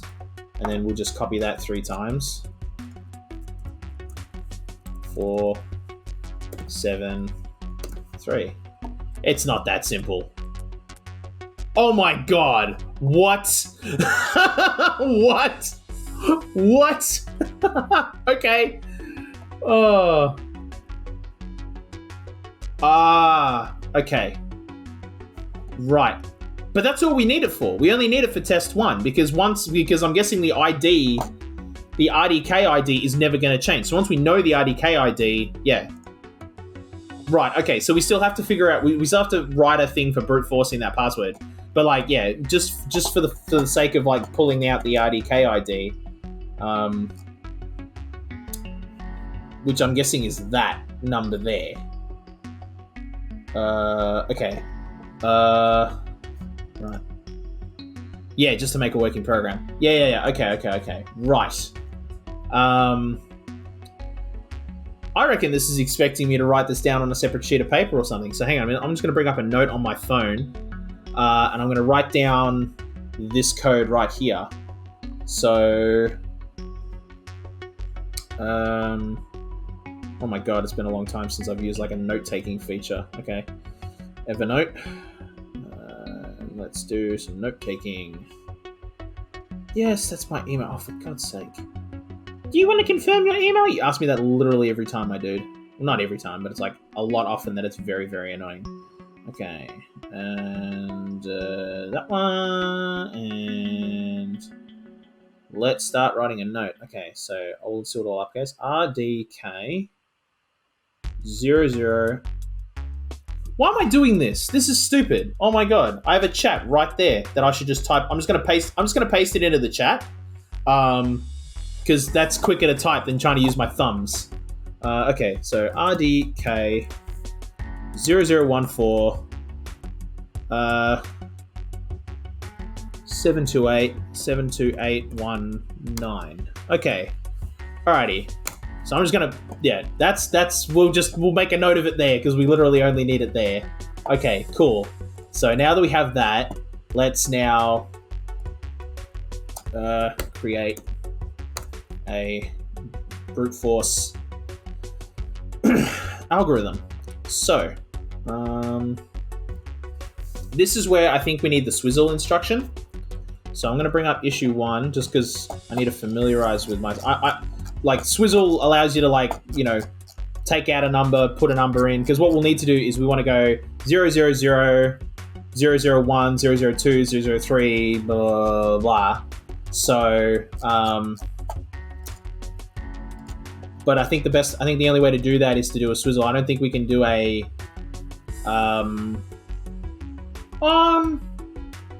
we don't need the swizzle instruction, but I think this is the most efficient way. So swizzle the value of the first operand using the value of the second operand as a swizzle mask and store the result in the third operand. The swizzle, so...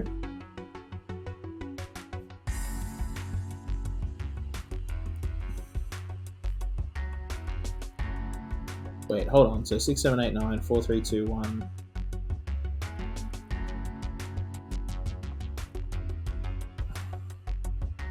What? Oh, that's just for rearranging digits. Okay. So no. All right. So we need to do. So we need to make a. Well, let's call this a. We need a loop. So mark. Wait a minute, but we need one for.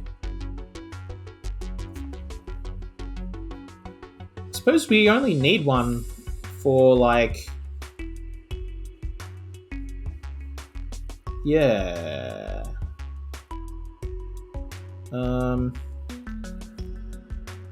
To get to we only need a kind of a complicated loop to get to 100, and then once we're at 100, we can just like iterate and send. Oh, but we need to send them in 3 packets. How do we do that?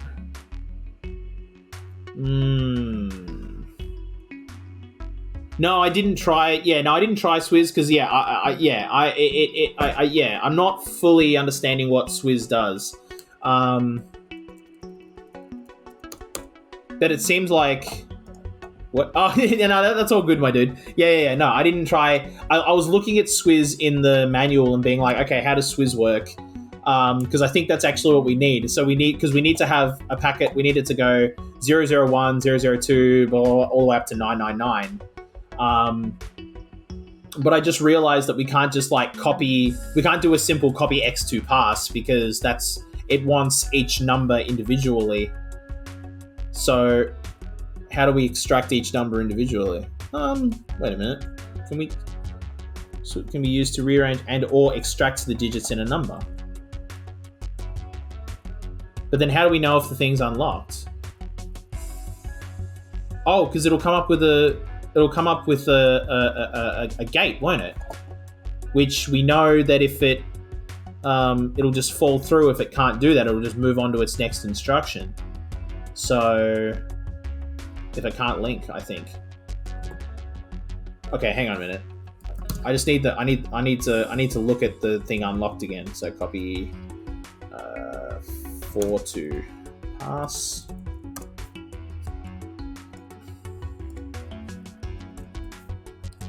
Uh, 4, 7, 3. Oh, so it is. It's a link. So it's just a standard link 800, right? Okay. I'm not fully I understand that Swizz is used to like change, like to so if you've got let's say you've got 111, you can change the middle one from a 1 to a 2 or so on and so forth. But I'm not entirely sure how to do that. It says using a mask. And the mask doesn't really make sense. Oh, wait a minute. I should have read through this table. Hold on. What? It does have examples, but I didn't read through all of the... I didn't fully understand all of the examples. But, okay. So...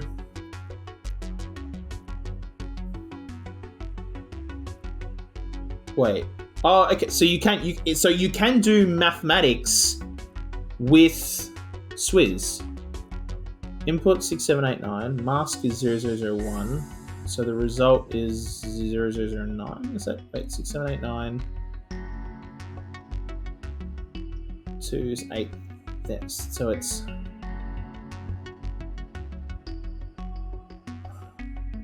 So I think you can do. Basically add 1 and just so if the input... But so we would need 2 Swizzes then. Because we need 1 to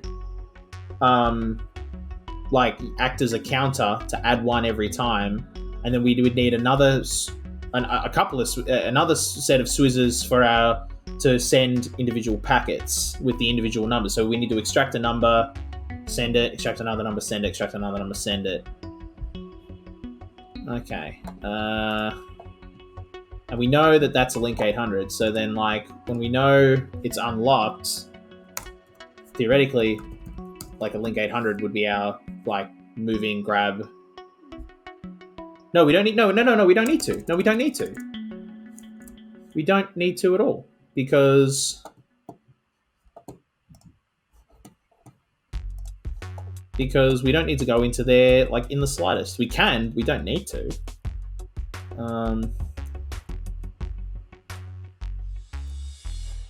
No, we do because we can't hard code. I wrote it down, but you can't just have it copy that down. I didn't need to write it down at all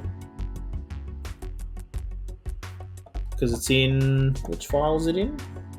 It's in file 199. Is it in file 199 every test though?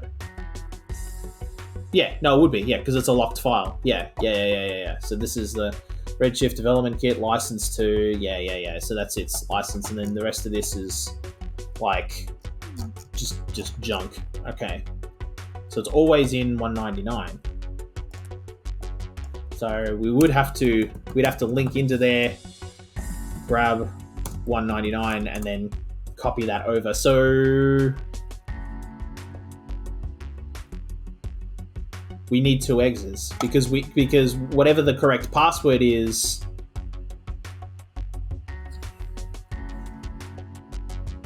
but how do we know when we've got the right password? When we can link across, but what does that do?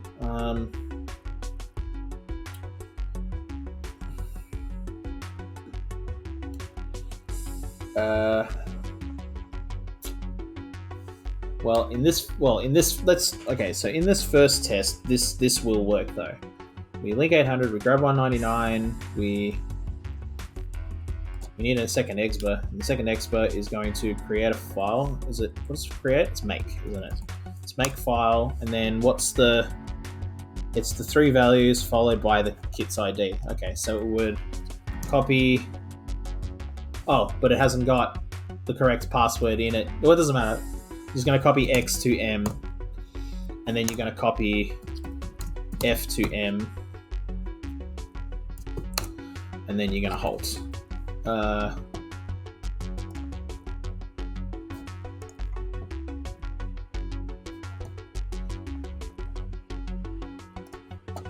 Okay, so make, and then it's just going to wait. It's just going to wait for instructions, I guess. So copy M to F, copy M to F, and then stop. I mean, it's that simple, isn't it?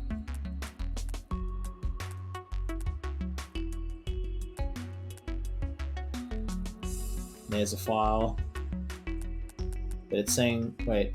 Oh yeah, okay, because we didn't put in. Yeah, I just gave it a dummy whatever. Yeah. Okay.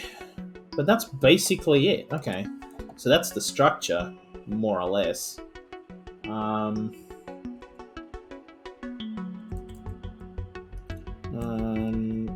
do want to put in a note. Just want to make a note.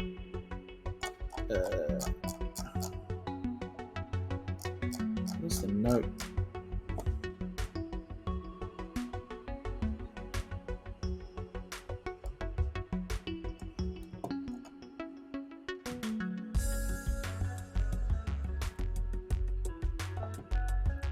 Ah, right, okay.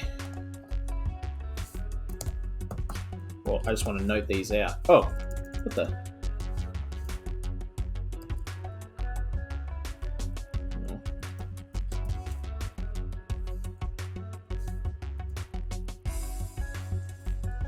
Wait, what? That's how that works, isn't it? Wait, following. Oh, right, okay. No, it's not how it works. It's like that. And then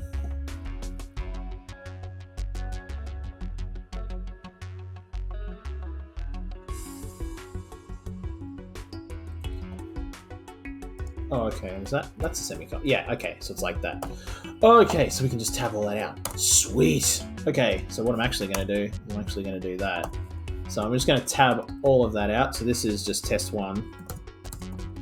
That's the test 1 password. Okay. But I just want to leave it in there for now, in case we need it. Just to save me from like... yeah.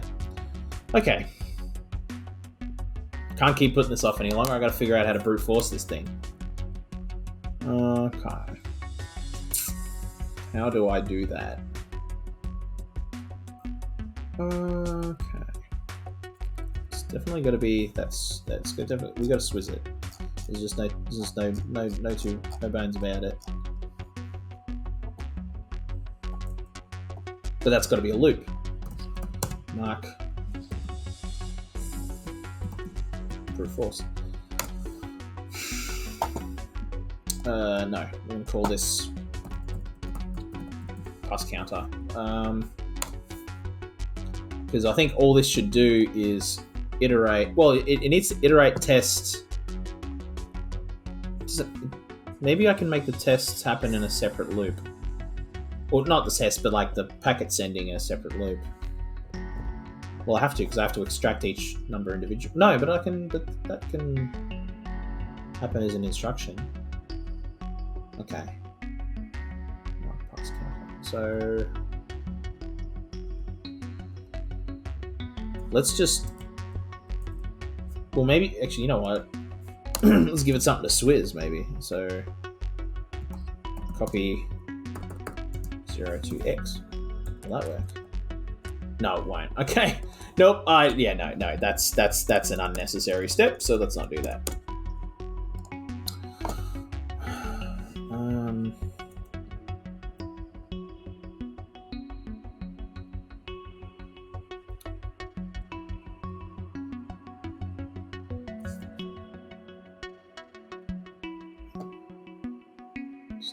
Okay.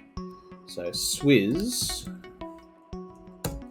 0, 0, and we go 0, 0, 1. Oh, nope, 0, 0, 1, and we store that in X. Let's see if that. Oh, that didn't work. What the heck? Shut up, phone.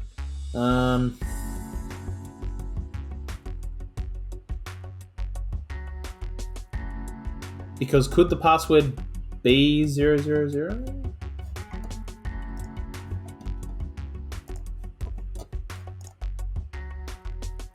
Wait, Akacetra, wait, oh, okay, nope, never mind. Nope, I thought you were talking to me there, my dude. Sorry, nope. I love that you two are having a conversation. That's great. I love that y'all are just conversing while I'm here, kind of just having a gimmick. That's awesome. I love that. Okay. Can it be? Well, let's do another test. I'm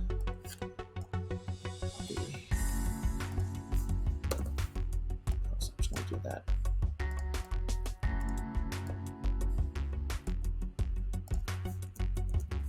Times.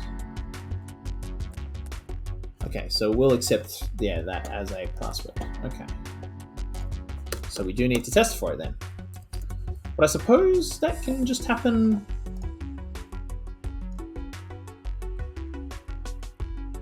You should try Prime Mover one day. I'm not against that. Yeah, okay. Yeah, what's Prime Mover? Like, give us give us the elevator pitch, dude. What's Prime Mover all about? It sounds cool. Okay. So then what we're gonna do then is we'll do, I suppose, that. No.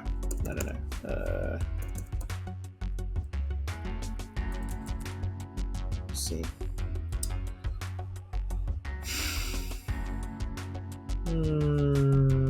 Theoretically, it shouldn't matter.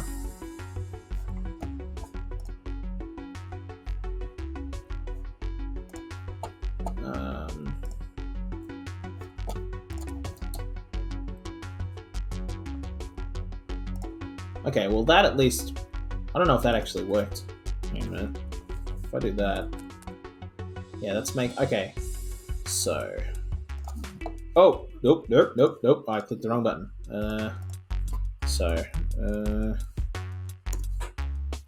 Wait a minute. So if I do, what's that do then? Okay, that's not doing anything. So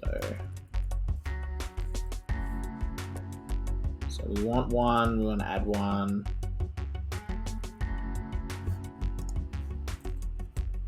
All good, dude. Take your time. Alright.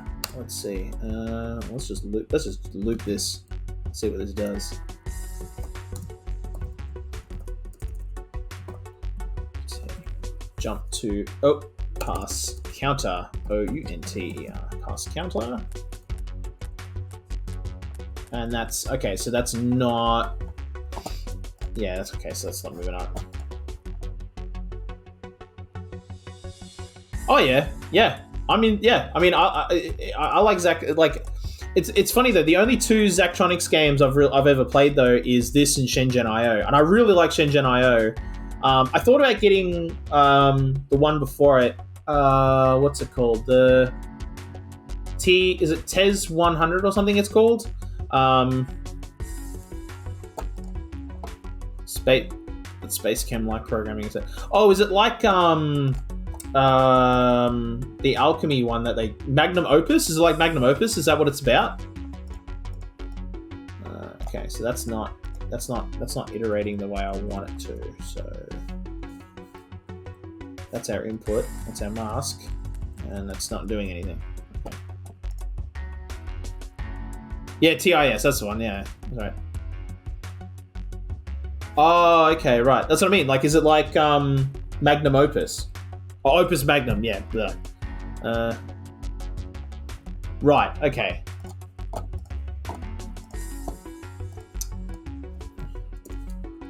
Okay. Can't be that straightforward. Can't mess it up. No. Okay.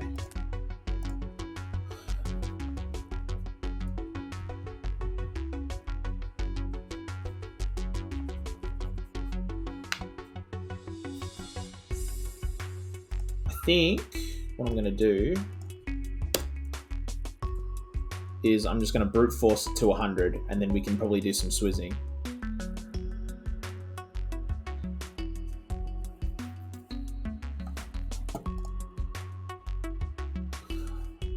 Right, yeah, I've heard that. I just wasn't interested in it because it wasn't like a programming type of a thing. I just that it wasn't. Yeah, I got into things like Shenzhen IO and Exapunks because I like hacking sims. Like, that's just a fun thing. Like, Hacknet is it was like, you know, things like Uplink and Hacknet and stuff like that are all fun ones. I mean, I really like Hacknet just because I think it's got a good story. Plus, it's an Australian game. Matt's just a cool dude, the guy who made it.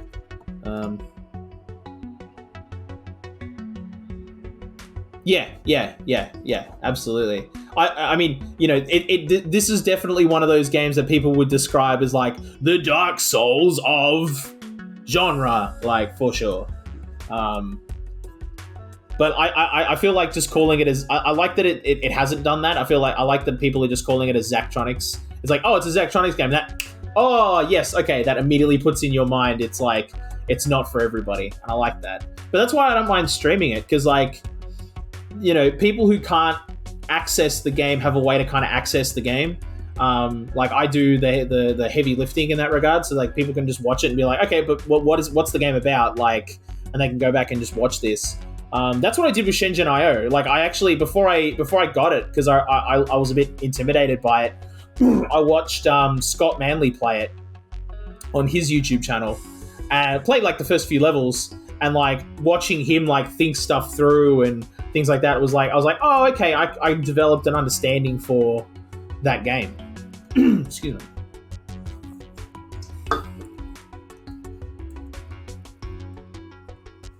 What was I doing? Oh, right, yes. So I need to... I'm just going to hard code this. But okay, but even if I do, what if it's the correct answer? I don't know how to do that yet. What am I doing? It's a better way to do this, John. Okay. And then I need to test if it works. But I don't know how to do that. What happens if I just... Link ID not found? Okay. Oh, so it'll just... bleh.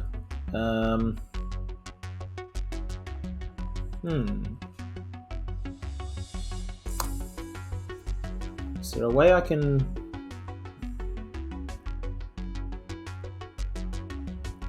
maybe...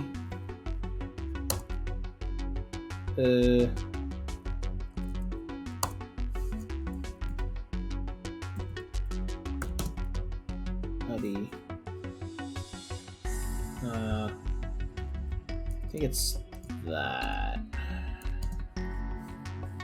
And we'll do that, and then we're gonna subtract that, and then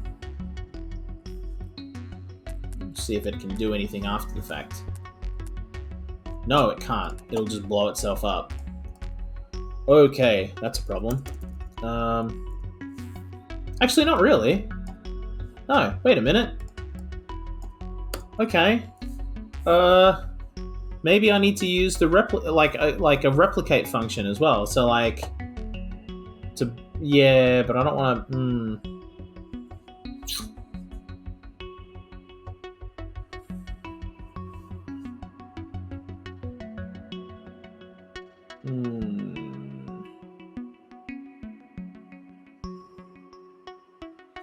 Oh, code as a sequence of 3 values.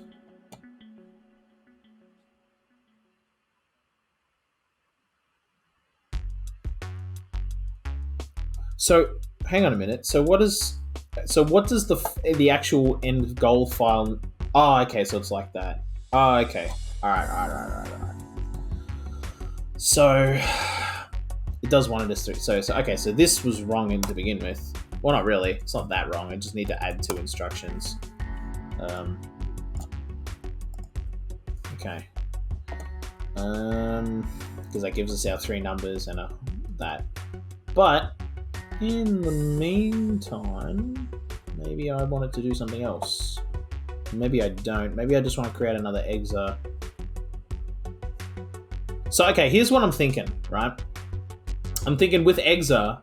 What I do is I like go out, make a replication of itself and send that bot out to do a test and see if it can get in. And of course, if the password's wrong, it stops here and then blows itself up.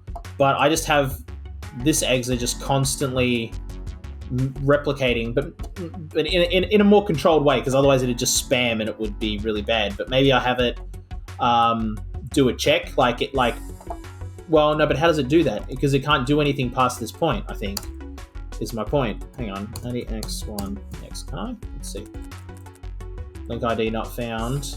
Okay, and then, yeah, it just blows itself up. So I can't even have it send back that it failed.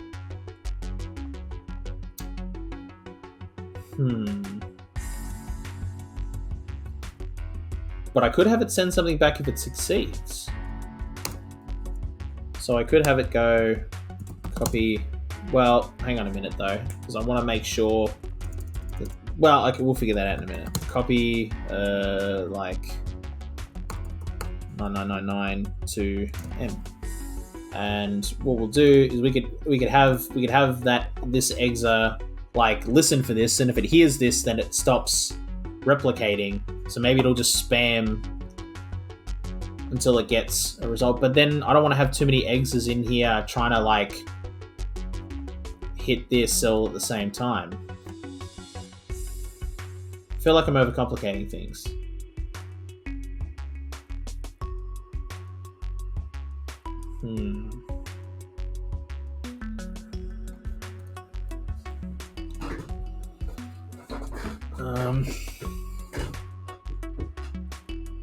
Actually, I completely am. Oh my god, I completely am.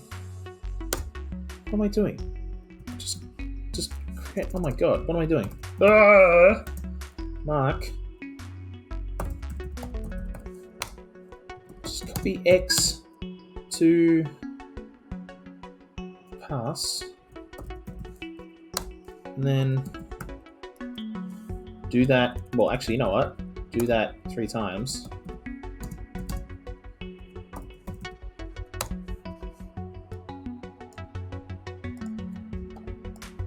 And then add 1 to it, and then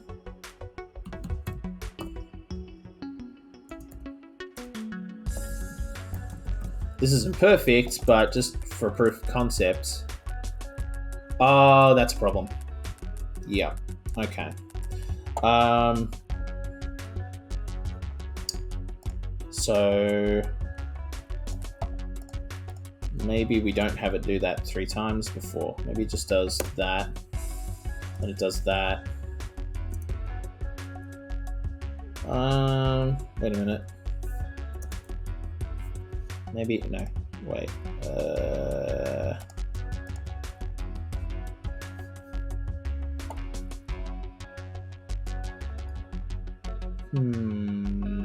Copy X to pass. Because we want a 001, but not 111.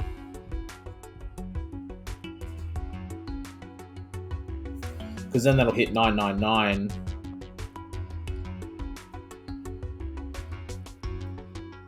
Well,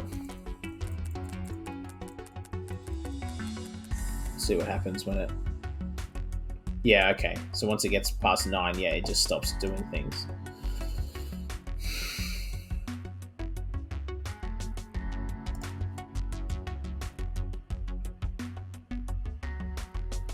Oh, you know what? Yeah. Test if x is greater than 9. Oh, no, it's not greater than. Greater than 9. And if it fails, jump to pass loop. So then it'll just do but that's just going to go like that. 0, 1, 2, 3, 4, 5. Yeah, that's not going to work. Wait, well, is it now? 6, 7, 8, 9. Yeah, okay, well, no, then it just jumps out. What does it jump out at? Just I'm curious. Well, theoretically, to be... Yeah, at 9. Okay.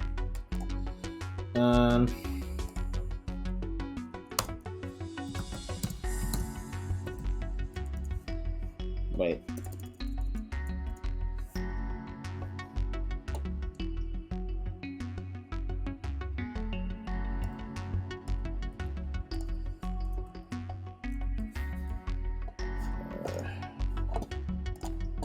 Copy X to pass, copy X to pass.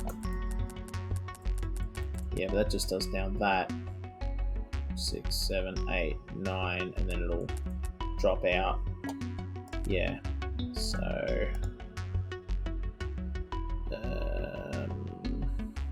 well, no, hang on a minute. We just need to write more. So then we go... no, because that's a terrible idea. That's a terrible, terrible, terrible idea. Ugh, I hate it when I have to do maths. Suck at maths. Oh my god. Okay, wait a minute.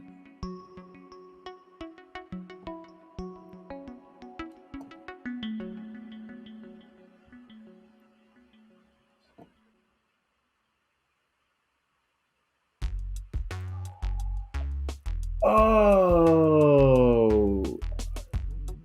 maybe okay. So we just change.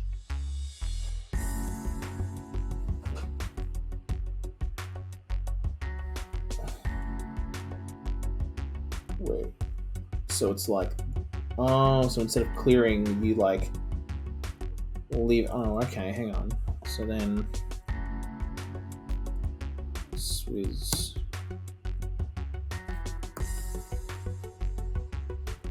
With like that, and write that into X. Is that how that works?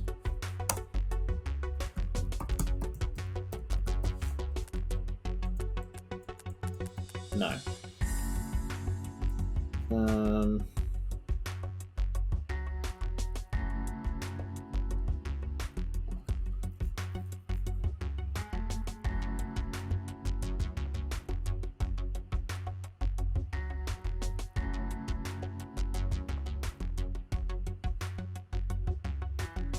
6, 7, 8, 9 is the input. That's flipping that. 8.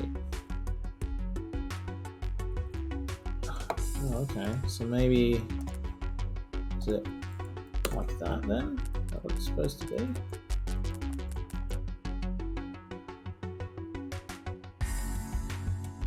Well, the input's 0, so maybe...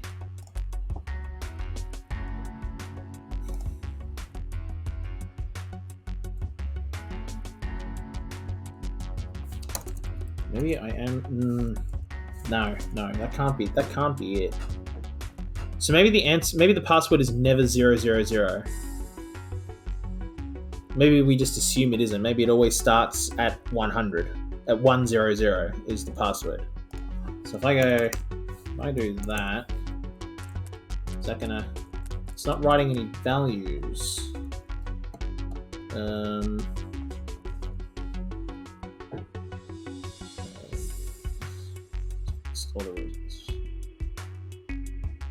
Swizzle instruction can be used to rearrange and or extract digits.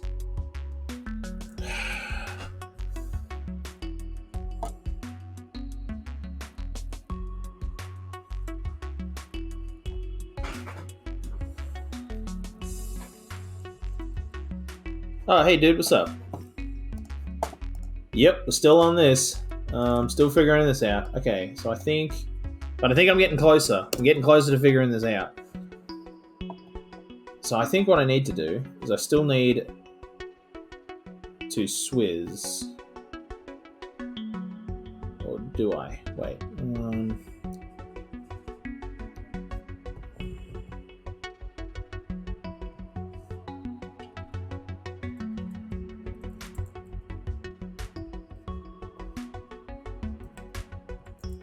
I need to do... Oh, God.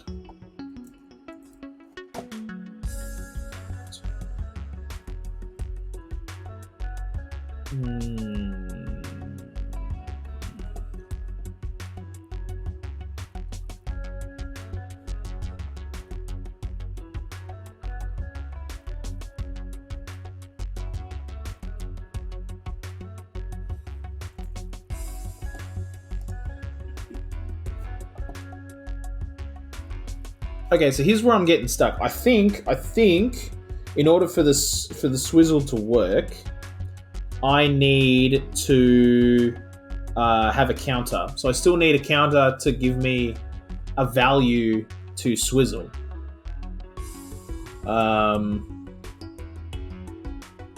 So that effectively the code would then be swizz x a mask to x, like that is what I'm guessing is what you're supposed to do.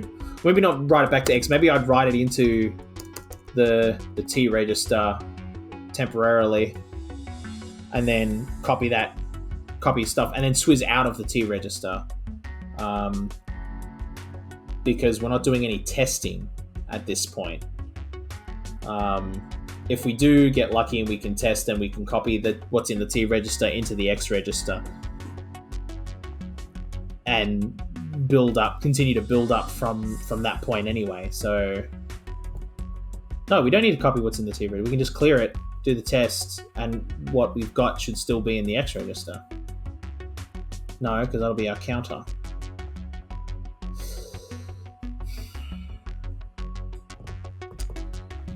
Oof.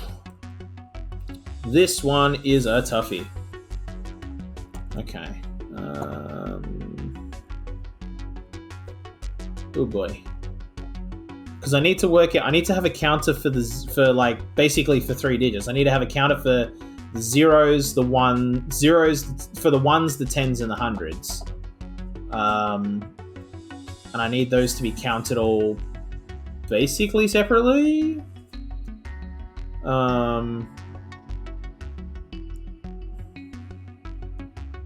But maybe I just start at 100.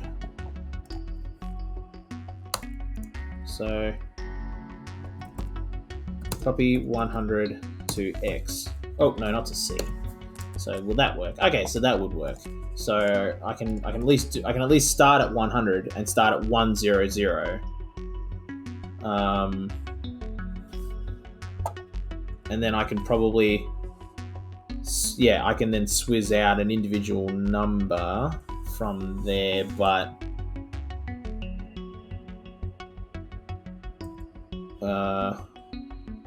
I should be able to just, I then swizz X, so that's like the input is whatever's in X, And the mask we want is... oh, wait a minute. No, Swizz from X. Yeah. The mask we want is what? Does it have to be 4 digits? Can it be 3 digits? Maybe that's what's... No. I think it can be 3 digits. So 001, and then we're going to write that into the T register. And then copy that into mask. And that... Oh, all right, okay. Oh, we just made a breakthrough there. Okay, so that's taken that one. Well, hang on a minute. Wait a minute. I just want to confirm that is actually what I did. So if I make that a 0 again, and I make this a 1, what should happen is 1 will get written into there, and 1 will get written into there. So we swizzed it. Nope, still 0. Okay, so I didn't get the mask right.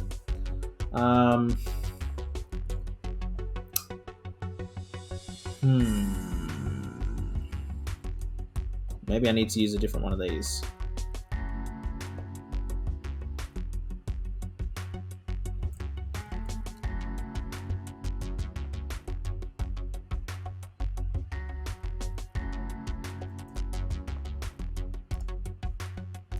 Okay. Oh my god, are you serious? Oh my, yeah, no, that absolutely 100%. Yeah, no, it's, yeah. 4 is thousands, 3 is hundreds, oh my god. Yes. Yeah, you're absolutely 100% correct. That's what I was missing. Okay. Right. So then, okay, but then if I want to pull out, so really, what I want to do is like that. Wait, yeah, 1s, 10s, 100s. Yes.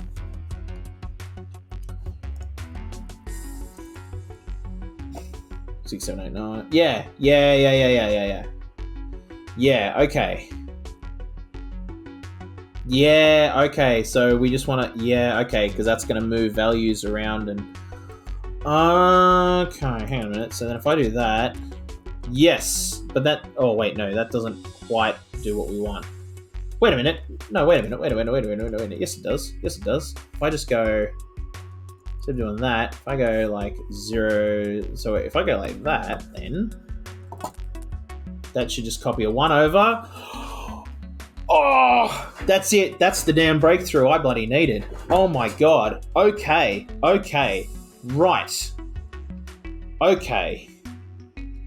Right. Well, this code is now actually wrong, but okay. I think yes. All right. Okay. I think I understand what I need to do now. So basically, we're not going to do this at all. What we're going to do is we're going to start with the 1s, and we're going to swizz that over.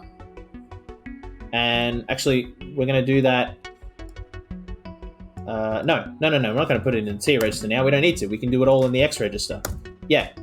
And we need to do that 3 times. And then I'm just going to make this count up for now, and we're not going to test if it's unlocked. We're just going to do this and hope for the best. Well, does it literally matter? No, it doesn't matter. Anyway, let's just get this loop going. Let's make sure that if I'm understanding this correctly, let's test that, and if it is correct, then we're good. So now we need to test if because that's why we can't have the T register. Test if X is greater than 9, and if it's false, jump back into pass loop, which we're going to have to rename because this is actually the 1s loop.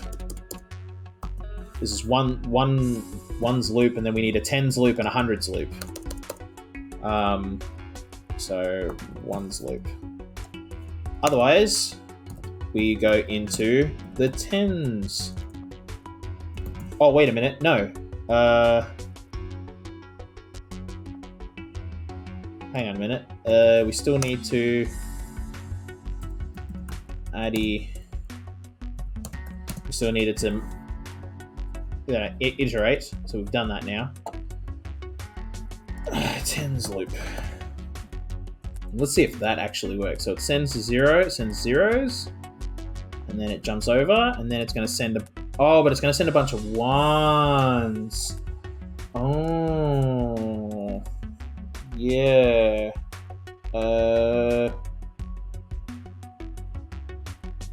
We don't want it to do that. We want it to send. Well, hang on a minute. Actually, no, because we'll actually just do this then. No, that doesn't seem right. I mean, that gives us our zeros and then our 1s, but then why are we swizzing at all? Because we could just literally brute force it that way. And I think the swizz is the more elegant solution. I think that's what it actually wants us to do. So maybe we go.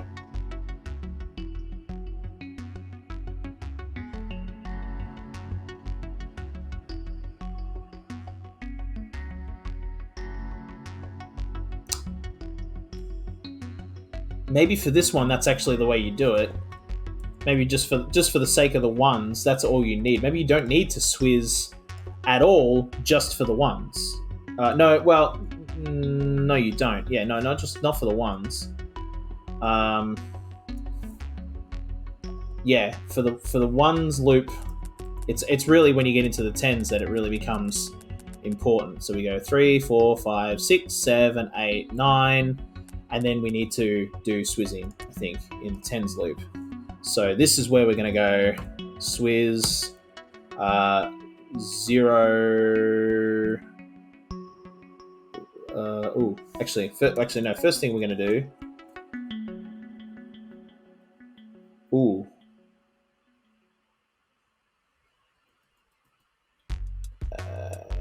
No, because it's going to be set to 10. So we still need our hundreds, and we're not doing hundreds yet. We're doing 10, so we can just do another loop of copy 0 to pass. That's our hundreds. Now for our 10s, we need to extract what's in there, which will be 002, and write that into the T register. Wait, why won't it? What?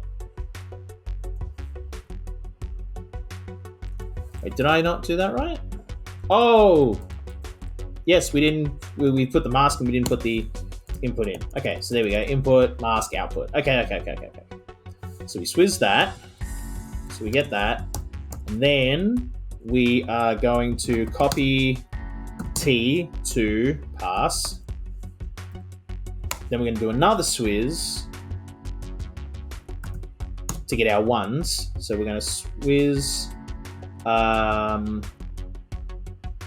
swizz X again, and we're going to go 001. I'm going to write that into the T register, and then we're going to copy that into pass.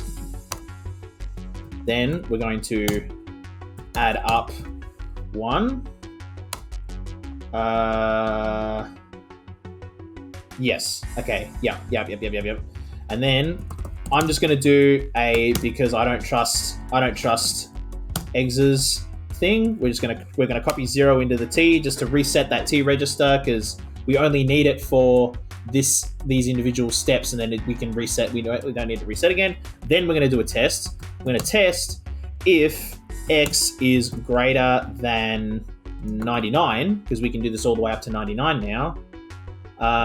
And if it fails, it jumps back into the 10s loop. Right. And now we need a hundreds loop. Okay. And this is like the most complicated one, because we need to swizz 3 times now. Yeah, because we need to do...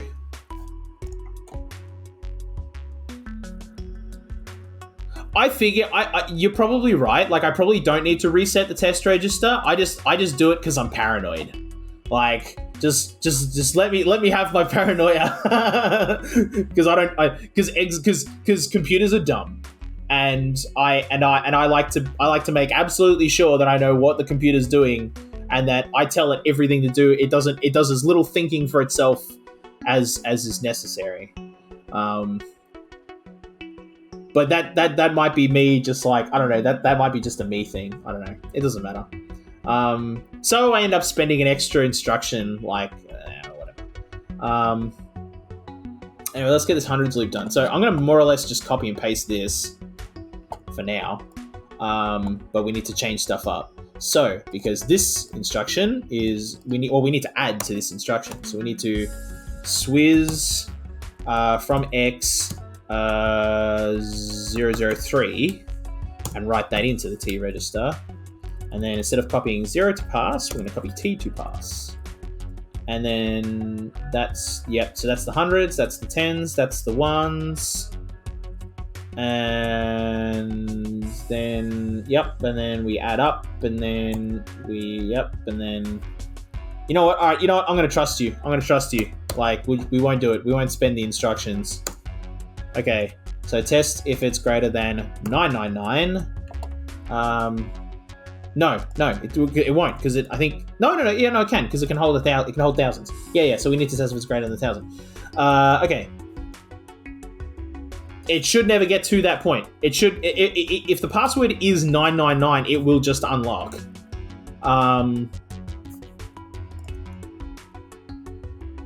But will it unlock? Let's just run this. Let's run this and see what happens. Let's get to here. Can we get to here? Oh, it looks like it's working. Oh, wait a minute. It passed the password, which we know for test 1 is 473. Okay, right. So if you enter, yeah. It should unlock and never hit 1,000. Yeah. It should unlock and never, yeah. So it didn't unlock though. We got to 473. We passed 473 because we got to 1,001 and it didn't work. So maybe if you enter the wrong password after you've entered the right password, it locks itself up again. Wait a minute. Let's test that. Let's enter in the right password, and then we'll see. Yeah, that's what I'm kind of doing. Like, oh, I see what you mean. Fast forward to 470. I don't actually know how to fast forward to an individual number like that. I'm just gonna enter the right password in, and just do it like so. Now it's unlocked. And now it's going to put in another password. No. So it'll work. Okay. So how come it didn't enter in 473? I probably could, but I don't have the reflexes for that when this was like, I could do this just as quick. Okay, so wait a minute. So then 1, 001, 002, 3, 4, 5, 6, 7, 8, 9... 0, 1, 0, 0, 1, 1, 1, 2, 1, 3, 1, 4, 1, 5, 8, 9. Oh, wait, okay, that's right. We're gonna go through this like a whole thing. Oh, did we forget an ad? Copy 469X to the start.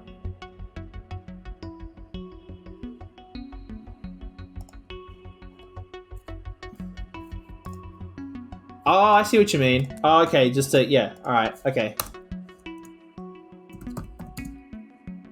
4692X. Yeah, okay, and see what this does. So it should skip over. Wait, hold on. Why is it now going to, 704? Kind of a hack. Yeah, that's, yeah. No, yeah, I totally see what you mean, but it seems to, hang on, it broke. It broke. Why did it break? So adding 1, so we got to 470. Oh, I see what the problem is. Okay, hang on a minute. Well, let's just how about what we'll do is, instead of adding it to the start, we'll add it to the hundreds loop is what we'll do, and we'll see if, because this is the bit where it's allegedly broken. So we'll get to here, and then 469. Oh, we've jumped into the wrong loop. Oh my god, that's the problem.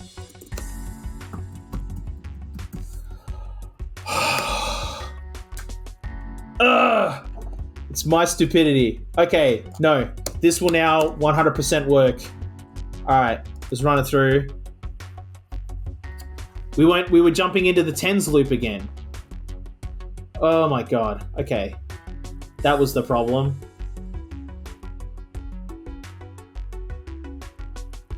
So now it's just gonna fast forward through all of this. But it's looping. It's looping. See, look, it's looping back into the hundreds loop. So yeah, now it's going up by, yeah. Now it's iterating. Okay. Yeah, it looks good. Yep. I'm gonna let it run though. I wanna see it do it. I wanna see it run. Because we still don't know if the Exba stuff works. I mean, I'm pretty confident about the Exba stuff. Like, I'm like 99.9% confident that Exba's going to do what I tell it to do. But I want to see test one complete. And once that happens, then we'll be good. Holy dooly, look at the number of cycles. Oh my god.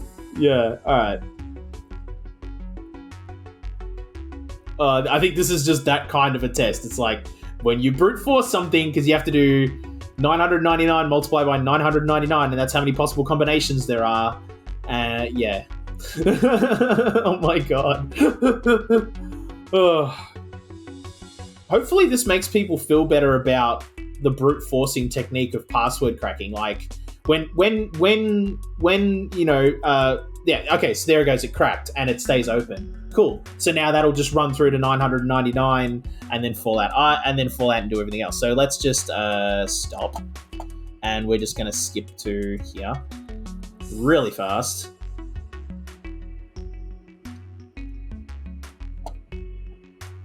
And then go to here. Does this. It says, yo, my dude. Oh, no, that's a problem. That's a problem. That is a problem. It doesn't need to say anything, actually. It doesn't need to say anything. Like I said, 99.99%.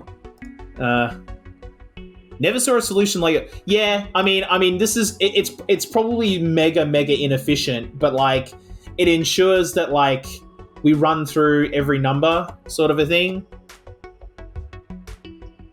Wait, seriously? That seemed like it was the obvious, like it wanted us to like swizz. I mean, I don't have to swizz. Yeah, I mean, you don't have to. Like, the other solution to this puzzle is very easily you just have it brute force counter, and I can, instead of having like a swizz here, I just go copy 0, like copy. I don't know. There's a non-swizz way of doing this. I'm positive, but like, I don't know how to do it. Yeah, swizz is meant to be. Yeah, that's what I figured. Yeah. Okay, but hang on. Let's make sure that now the password cracker works. Let's make sure this file grabbing bit works. So we link over. We grab the file. We know that the very first thing in there. Oh, wait a minute. Divi and Modi, not a super. I don't even know what Divi and Modi is. So like, you're doing better than me, my dude. I always suppose the link is open only when you dial the right password. Yeah, but now we don't know what the right password is, and we need to. We need to have the password and the code. We've just got the code. Yeah, because it's just copied over X, which is 1,000.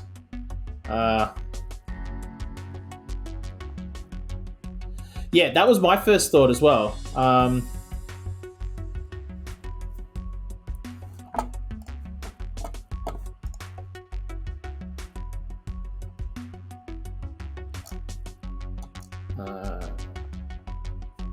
Yeah, it doesn't close. It stays open. Look, we ran past the password. Once it opens, it opens. Like, pass does nothing. So yeah. Okay, but we now need to find out what the right password is, though, is the problem.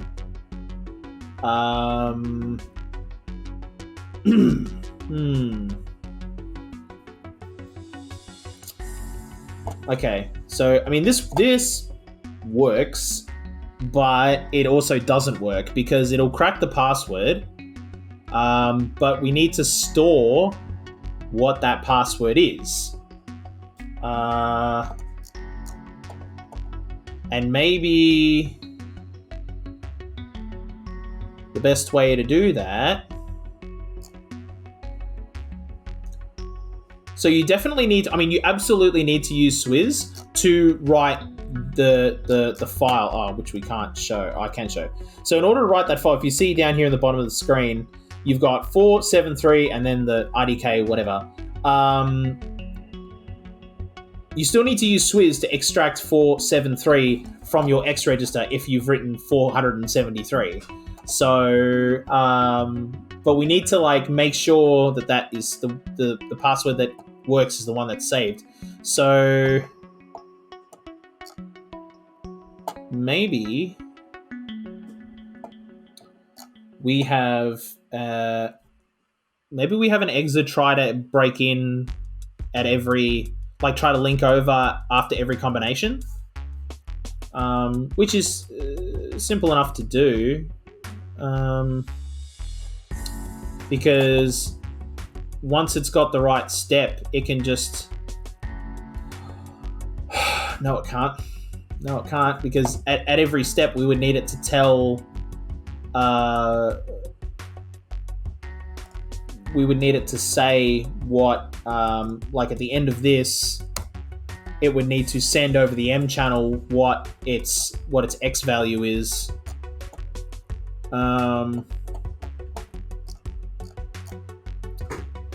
That's not too hard. That's just an extra step in every one. Like before you add, you just send where you're at, I suppose. Yeah, that's not too hard. Okay, we're gonna make another Exa. So this Exa, once it's cracked the password, is kind of done. So this one is the one that's gonna like do stuff, and we'll add in the Swizz code and all that kind of crap. But before all of that, because it'll need to replicate every single time is the thing. But let's just get it to do it once, and then we can figure out the replication step. So what it's going to do is it's going to copy M to X, which will be the password. Oh, wait a minute, because this is waiting for a copy step as well. Oh, that's a problem. No.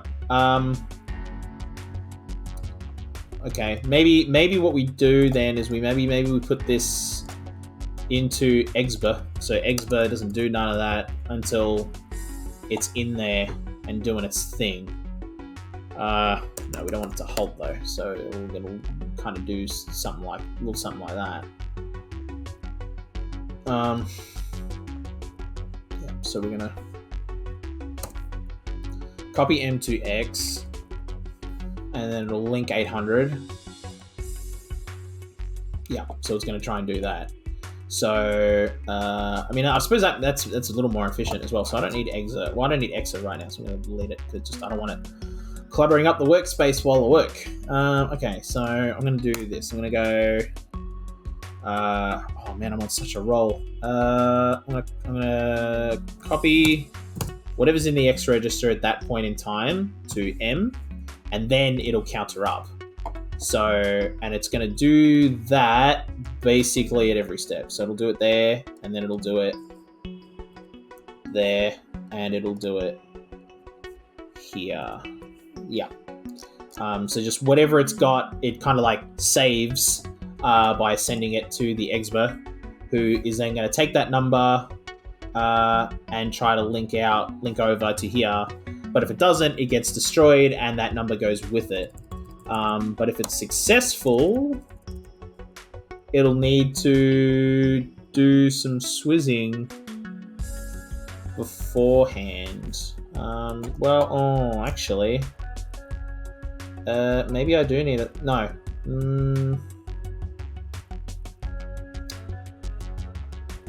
Maybe what we'll do is okay. Hang on, I'm confusing myself again. So we're gonna copy M to X. That's our password that we need to swizz. And then we're going to see if we can link over. And if we can, in that moment, we're going to save that number. And we're going to... we need to swizz that number and save it. So what we need... Well, we need to tell somebody that we've got the right number. So actually, we do need a third exa. But this will be the file-making exa. But this exa isn't going to do any of this. This is just going to be its hold. We're going to make a hold loop. And it's going to listen. Oh, whoops. No spaces. No spaces. It's just going to listen. So it's going to test if m is equal to 9999.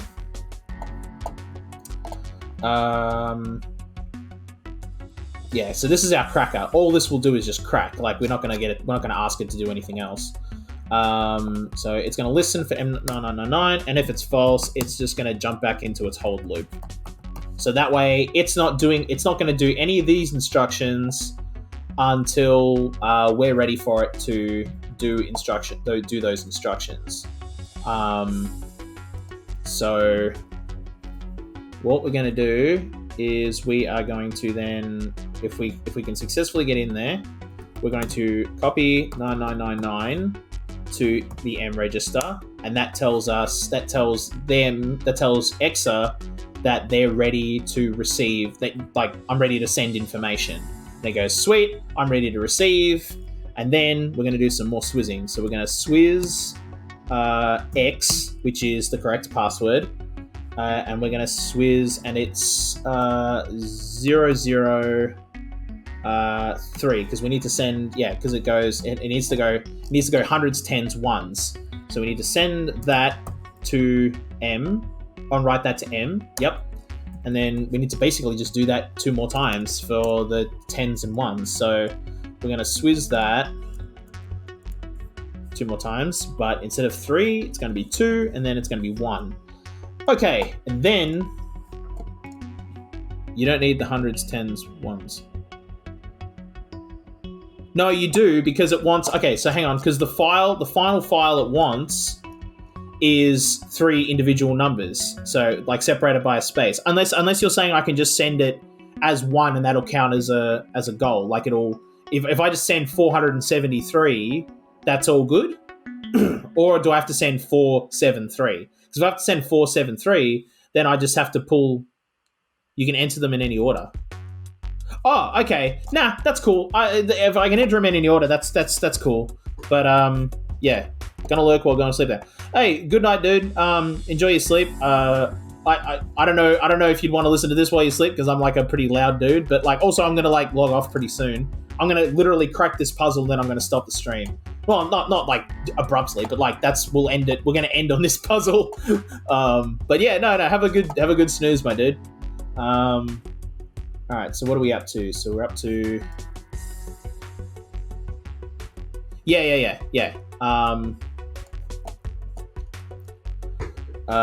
No, we've so what I've done is like this is just going to brute force, but what I'm going to set this up to do is I'm going to set this up to replicate itself like a whole bunch, and just every time it enters a password, it's going to try and link over. And it's going to basically wait until it receives a password to try and link over with. But I haven't written that out yet because I'm still in the process of like making sure that like once it's done, once that's successful, everything after that works. So we're doing that, sending those over. Then we grab that, and then we don't need this X value.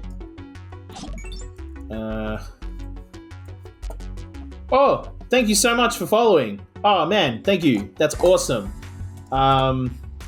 Okay, so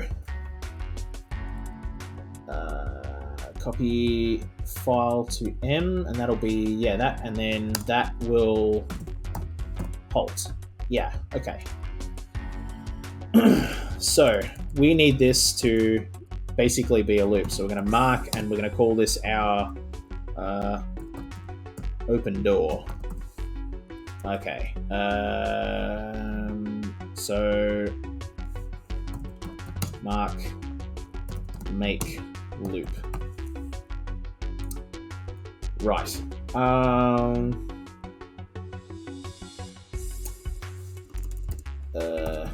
We still need a way to tell it not to spam, but I want to see if this works.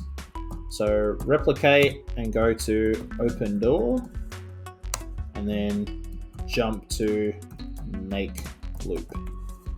Maybe they'll just sit there until they receive an instruction. That'd be cool. Oh, whoops.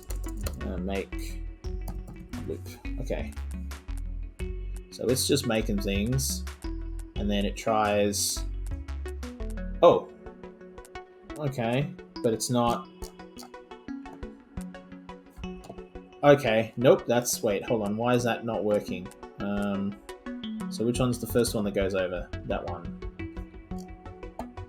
So, oh, yep. I see what the problem is. Okay, yeah, because they're all sitting in. Oh, okay, right. Because Exbur's sitting in there. So the Exbur can actually do that. I derped out there. Okay, so now it's just going to make them. Yeah, but now it's just going to make them in here. That's going to be a problem.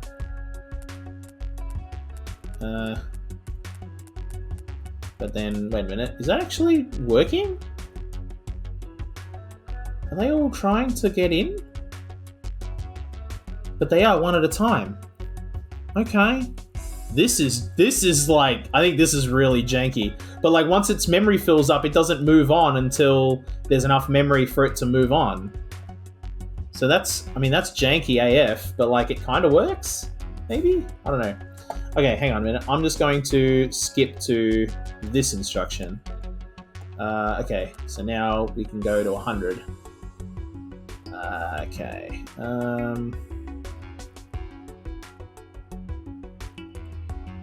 So we're at 100 and it's still working. Basically, ooh.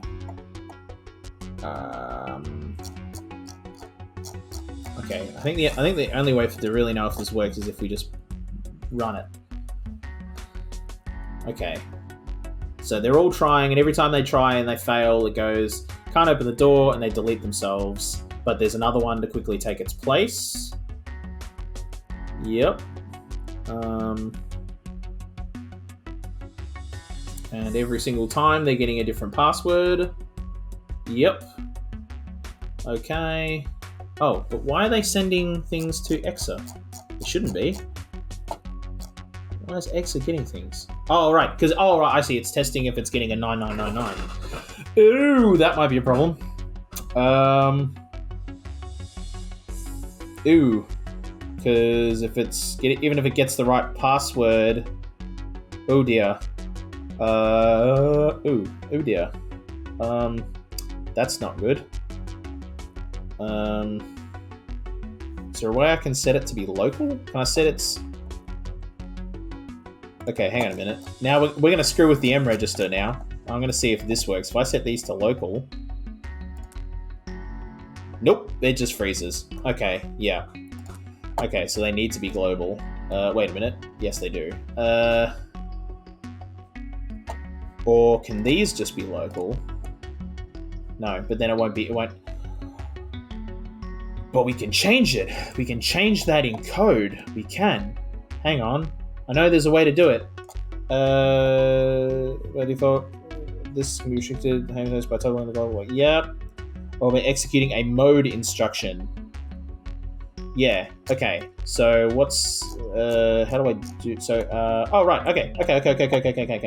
So after this, it's going to toggle the mode instruction. I'll go from local, yes, to global, yes, and then this can pick it up. I think that'll work. So it can stay in local. Oh wait a minute. Yeah. No. Yeah. Because these are all. It's just sending. So it's not sending any instructions to Exa. So now it really is trying every single. Because only these are talking to each other. Okay. But then, when it's successful, it'll go global, and it should send the value to here. because it's not on the same channel as everybody else anymore. So that should work. I hope. Oh man, like it doesn't look particularly complicated. Like it's only like 3 rooms. It's like, I'm used to, they were getting bigger and bigger and bigger and like all more complicated and stuff. But it's like, this is without a doubt, oh my God, this is the most complicated one. But I feel like we've reached kind of like a gateway, so to speak. This is like the mini boss, so to speak, before you reach the next level. It's like, okay, you need to defeat this boss, and if you can, it means that you're strong enough to advance to the next level, so to speak. So that's what we're at. We're like at like, we've reached a whole other tier of this game after this. And it's probably because it's all important to Redshift development. Like it's probably like you need to make loops, you need to replicate things and have them all loop and stuff, and so that's probably why. Come on, so 400. Okay, so we're getting pretty close to the password for this test, which is 473. So if it works, it should just write the file and then halt. And that's test passed. Oh dear. But did it write the right file? 473. Yes, it did. Look at that. 473. It wrote the right one. Leave no trace. Okay. Right. Okay. So what we need is oh dear. Actually, so what we need to then do is we need to send a kill code. Right. Okay. Let's do this. Okay, bring it all back. So, this can just halt. This can be left alone. It doesn't need a kill code. This does need a kill code though. So it'll copy, and so it'll switch itself to global. It'll send the file, and that will halt. But before it does, it should send the kill code. I think is probably the best way to do it. -99999 to M. And well, what? No. What if? Yeah, no. Okay. So, but then how do we get rid of the exba? Actually, you know what? No. Yes, I know how to do it. We test if M is equal to 9999. Oh, yeah. I don't know if that's gonna work. Or because, yeah. Actually, what we can do is we'll issue a kill. So we won't even send a kill command. That'll just halt, and then all of its clones can just start killing. But we need it to we needed to do all of that first and then kill. So maybe that'll work. So because some of them are blowing themselves up, and that's great. And then so it's shooting. Okay, but they're all not doing anything now. Okay, because they've sent their 9999s and they're not getting a response. Okay, so, well, we don't need this thing to, so now, maybe once it's done this, once it reaches here, maybe we just create a kill loop. So mark kill loop. Oh, no, mark kill, which is called kill. And it's going to copy -9999 to the M register.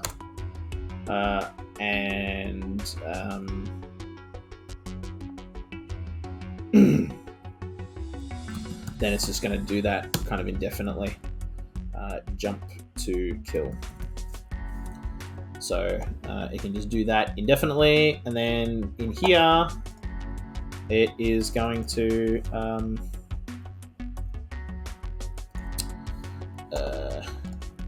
we need to have an end instruction is what we need. Mark end, and that'll be halt. So open door. So it'll because it's set to set to local. So maybe we link 800.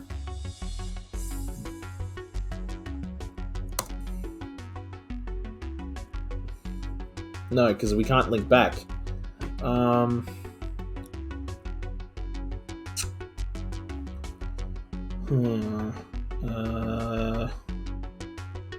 are we going to do this? So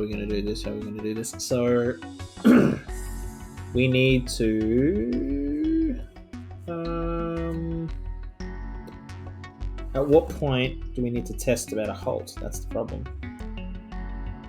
Well, we don't. No, because we need that to send and receive. So I suppose once it gets to here, it will halt. But no, because it will. No, we don't need to write it in twice. We need a test for this. We need to stop this from replicating. If it hears something, but it won't hear anything.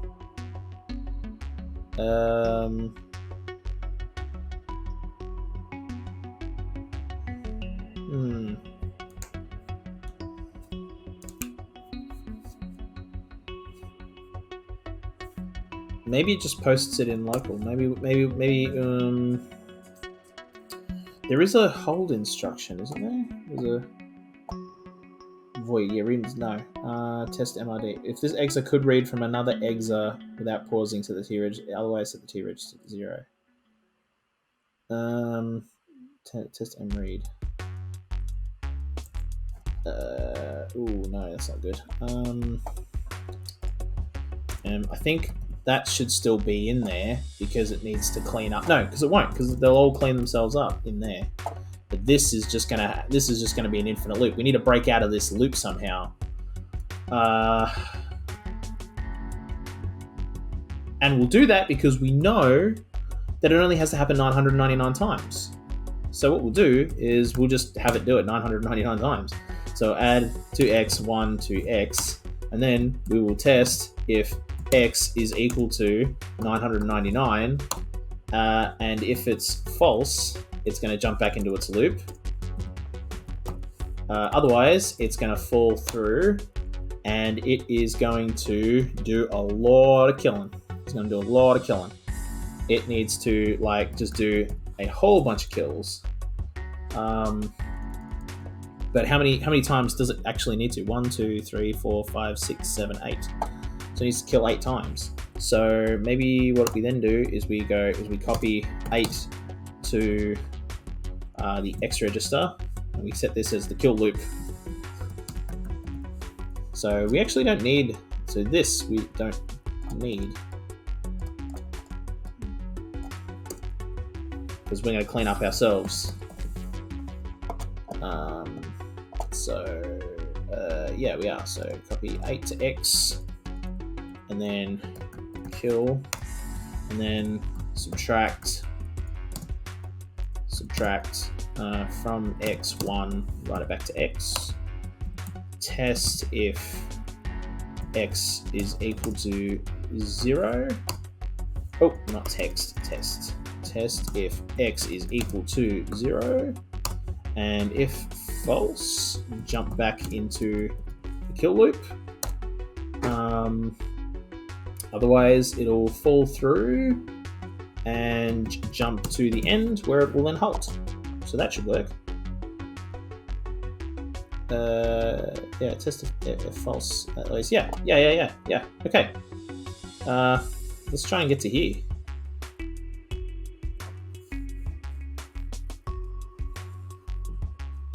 Okay. So now, okie dokie. So these guys aren't. Yeah, okay, because they still need somebody to tell them. Okay, yeah, okay. Because it's copying that. Yeah, because they're like, hey, we're here to send data, and it's not receiving any data, so we do actually need a kill loop. Okay. So what it'll do is we can just void that. Yeah, so we can just void m.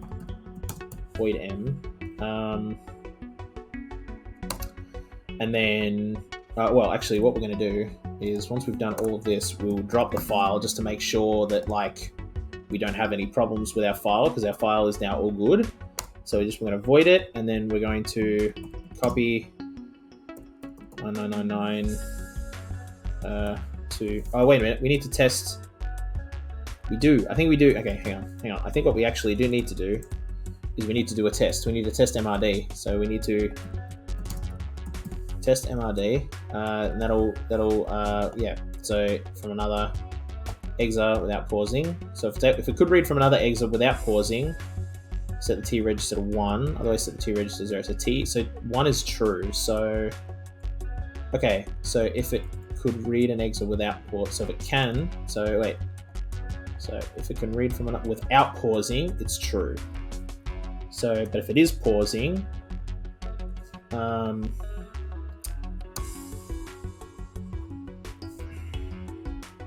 okay, hang on. So if we can do it without pausing, because I think what we want, this is the end of the loop. But we need it. But this is our breakout. So if we can do it without pausing, I guess if it's true, jump to an end, which will be here. Mark end. That's halt. Okay. So hopefully that copy 9999 to M. So we still need to do that here. So we need to check. We need to test if. Well, no. We just need to copy. We need to copy. Ooh, no, we don't. No, we don't want to copy right there. That would be really, really bad.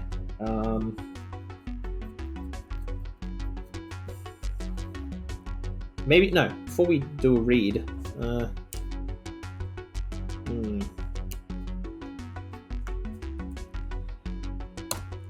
Maybe if this one's true, yeah. Yeah, hang on a minute. Maybe we, what's it called? What do I call it? What's it called? Test MRD. That's right. Test MRD.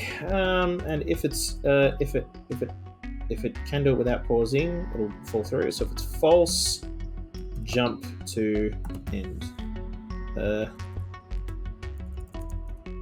Well, then maybe we don't need it to do any kills, because that would actually screw it up. So we'll just do that.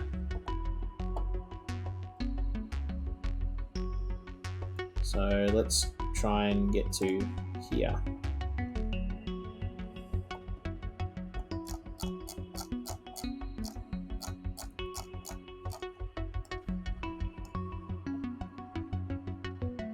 Oh dear. Oh dear.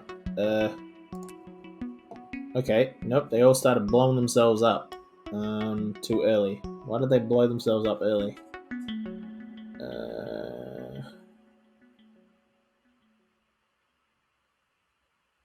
Right. So yeah, that took care of all of them. But then what happened in here?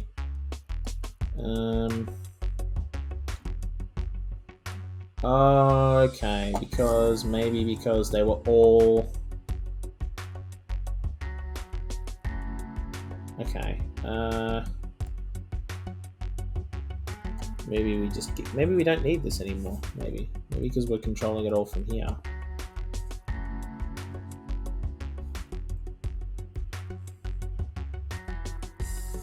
Wait, hold on, hold the phone. How come we're not getting to this step? Copy 9999 to M. Yeah.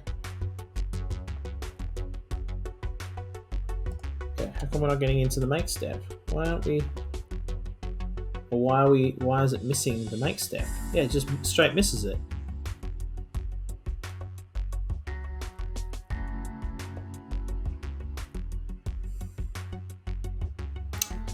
Oh, and then that's still going. So why is that going? Oh, why is that? Ooh, did I mess up my subtraction? No, subtract from x 1 and write it back to x. Test if x equals 0. If false, otherwise jump to the end. Yeah, that should work. Oh, if it doesn't equal 0. Oh, right, no, sorry. No, whoops. Nope. Nope, that's the problem. That is the problem. That should jump. If it's true, jump to the end. That's the problem. Okay, let's try that again.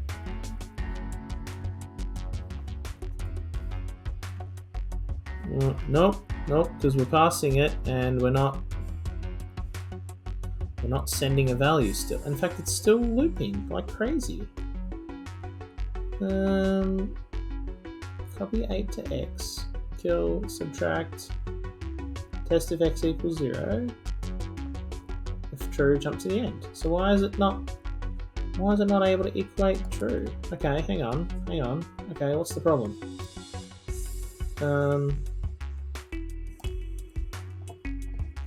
Let's just see where it starts killing, because it should be.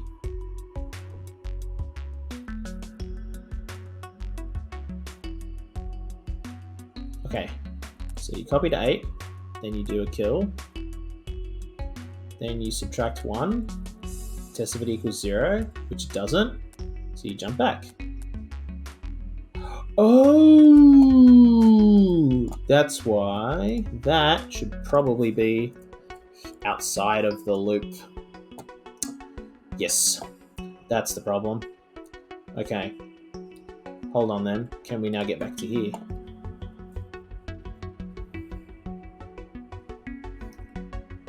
Okay, so for some reason, they're all blowing themselves up. Oh, and then it blew everybody up before I could even send any data. Okay, well, that worked at least. So that works. But for some reason, this isn't doing what we want it to. Link 800, go, and then... Oh, okay. So maybe because it is having that trouble. So maybe we just do that again, and let's see what happens. We just get rid of that code because maybe the MRD is causing problems. Okay, so now it is. Yeah, it was causing problems. So now it's saying send traffic, and it's going okay. I'm gonna send what you want, and it went okie dokie, and then it's done. Okay, but then it's getting stuck. So maybe what we do is maybe that's fine. Maybe what we do is we kill everything in here, and then we link 800, and we'll do another one where it's like 1, 2, 3, 4, 5, 6, 7, 8, 9, 10. So we'll just do copy. Oh wait, no, because we don't want it to happen in the end. Oh dear. If it's true, jump. Well, no, because then we're gonna do another kill, aren't we? Yeah. Yeah, we are. So actually, we'll link 800, copy 12 to. No, that won't work. No, that will not work.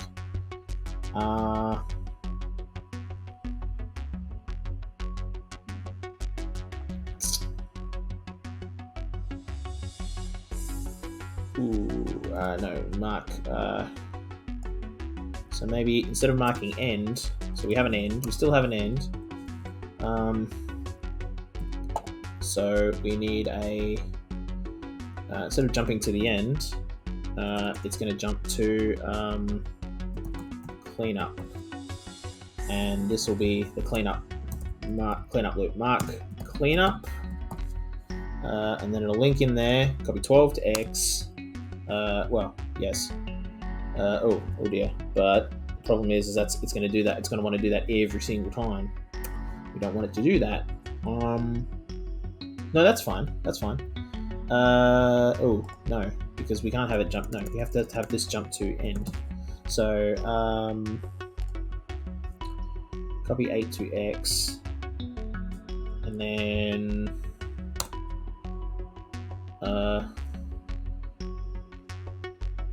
then have it fall through. But I want to use this. I want to use this kill thing more than once. So maybe we have cleanup underneath it. Actually, maybe that'll work.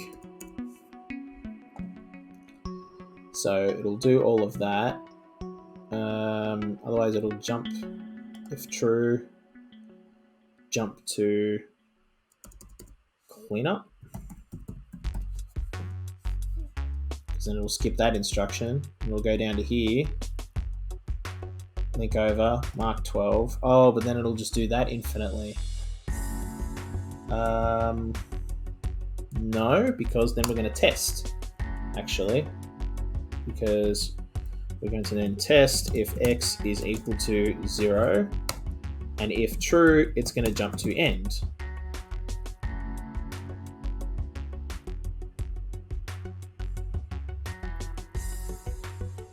But we're not. Oh, but we're going to copy 12 every damn time. But that's okay, because what we're going to do is we're actually going to put that instruction right there. I'm going to put it outside of the loop. That'll work.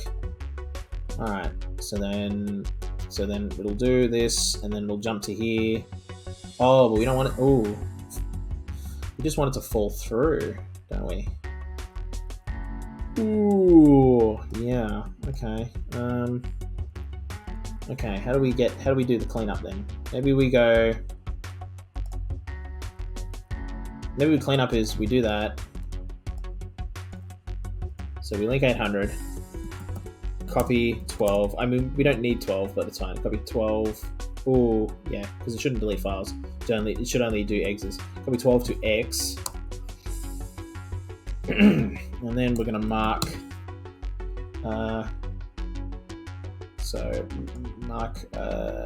Yeah, next. Maybe this is, yeah, next kill. Next kill. Mark next kill. And then this will be clean up. And then what it'll do is it'll loop through this. So it'll do that. Then it will subtract from x1, write it back to x. Test if x is equal to 0. And if true, it'll jump to the end. Otherwise, it'll jump back into cleanup. Oh boy, garbage collection. That is like, I didn't realize I would need garbage collection. Okay, let's see if we can actually get to here. Oh boy. 76 out of 50. Oh my god, like we've just blown our score up. Okay, so we're at here. Oh boy, okay. So, that's a problem. Right. Okay. So actually, what we need to do is maybe we just have them run their kill instructions. 900. Maybe we just have them run their kill instructions a bunch of times on the open door. So we don't even do this. Well, we have this, but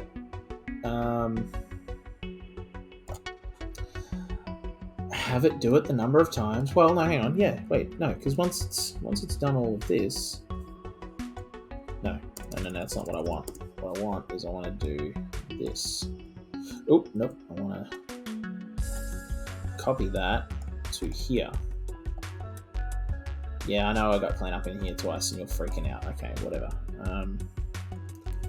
And then we don't even need, so, okay, but we do need a next, well, we don't need next kill, actually, because that's, we can just have it do its own cleanup in here, and then we can have a cleanup happening in here that they take care of themselves. Maybe? I don't know if this is going to work. Let's see. So we get to here. And then once it's sent over, then they all start shooting themselves. Oh dear. Okay, but then they can't get past. Yeah, okay. That's a problem. Maybe instead of having this happen infinitely... No, but it isn't happening infinitely. It's happening 999 times. So it's definitely... The problem's in here. It's definitely in the replicated programs. We need to do some cleaning. Like, we need to check if it can even do anything. So maybe we just get it to do a bunch of killing before. Oh boy, here I go killing again. Maybe it does a bunch of killing before it does anything else. No, that makes no sense. Well, actually, the one with the correct answer should be the first one through the door. So it can... Oh, no, because I can't do any testing.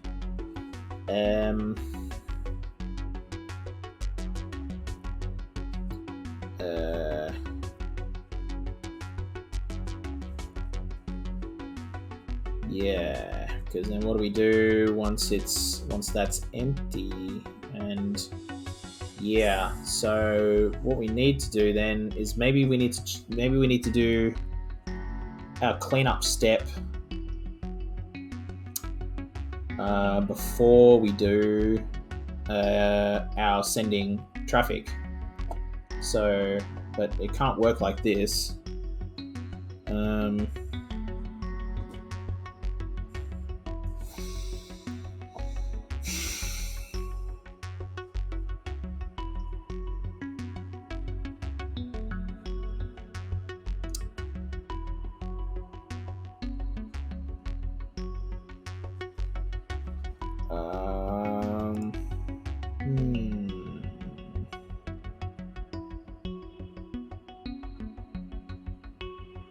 Oh my god. 800.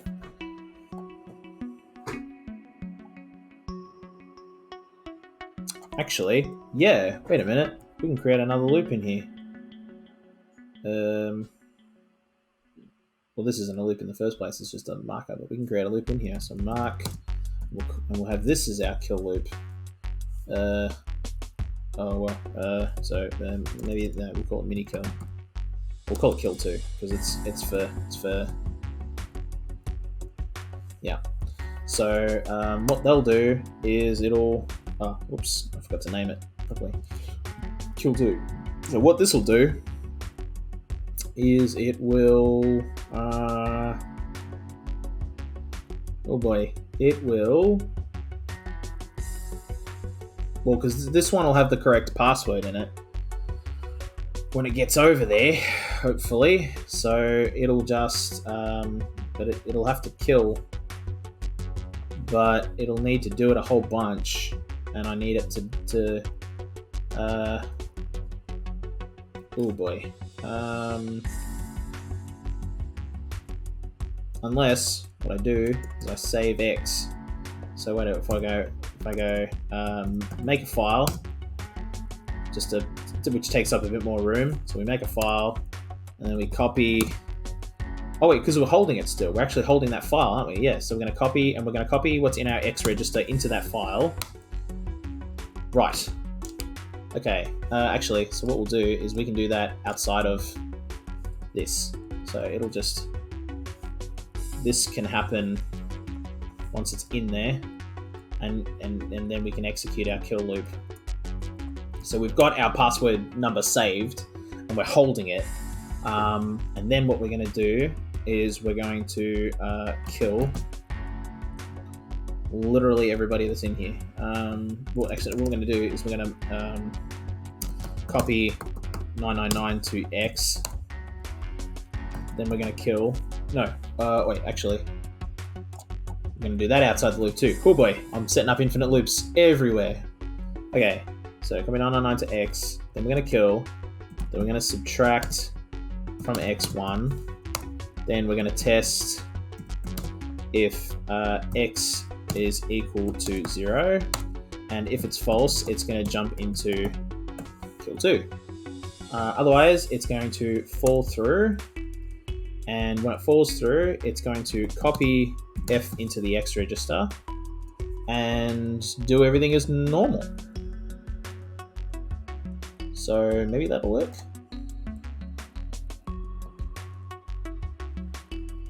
So it'll just stand there and start shooting with the correct answer, hopefully in it, and it's just going to start killing.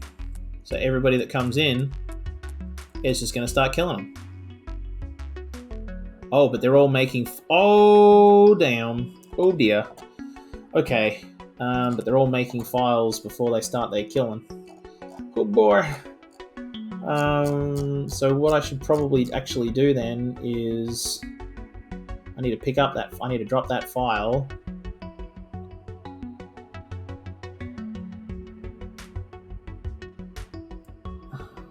Oh my god. I just make a file... and just drop it, and just leave it in there with the correct password. And then send... That's... Oh my god, we don't need to do this at all. We just do all of our Swizz stuff. Hang on. Here, where is it? So it's all here. All of the Swizzing we can just do on Exa. So, because it can go and... Yeah. So we're not going to do any of this.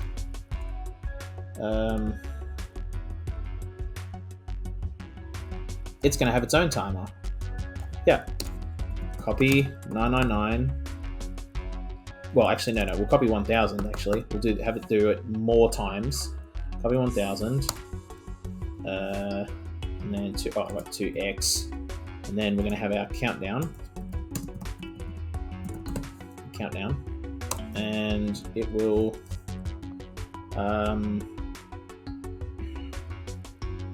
test x is equal to 0, and oh no, what it's going to do actually is we'll subtract first. Subtract from x1, put it into x, test if x equals 0. And if false, it's going to jump. If it's not equal to 0, it's going to jump back into countdown. Okay, so that's just going to count itself down. And then when it falls through, it can link 800, all the way over. And then it is going to grab, I think it's called file 400. Hang on. Yeah, and then it can copy F to its X register, and then it can do all of its swizzing here. Then it needs to drop that file, grab file 199.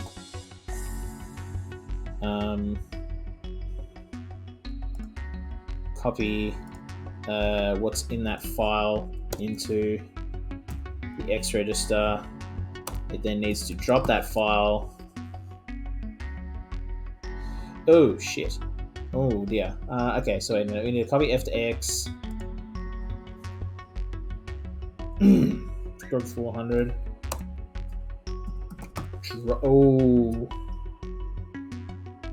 Drop it.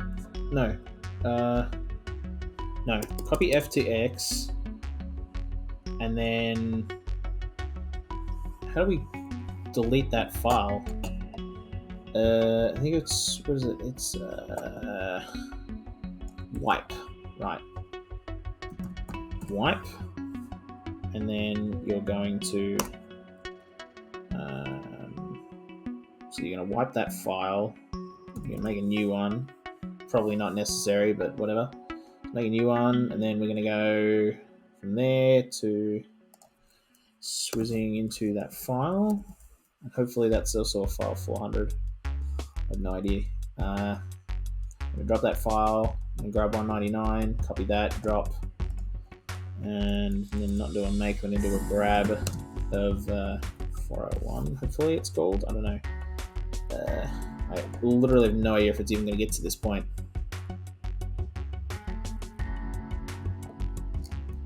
Okay, it is, but it can't do anything because this is full. And is that because...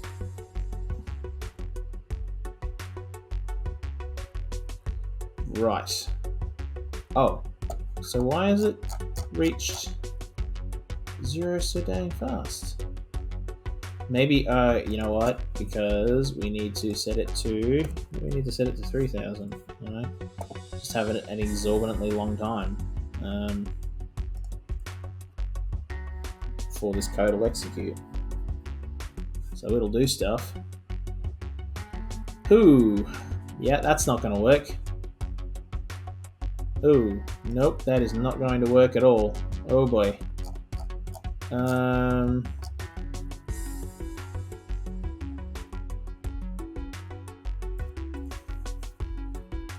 So that's doing a bunch of cleanup work.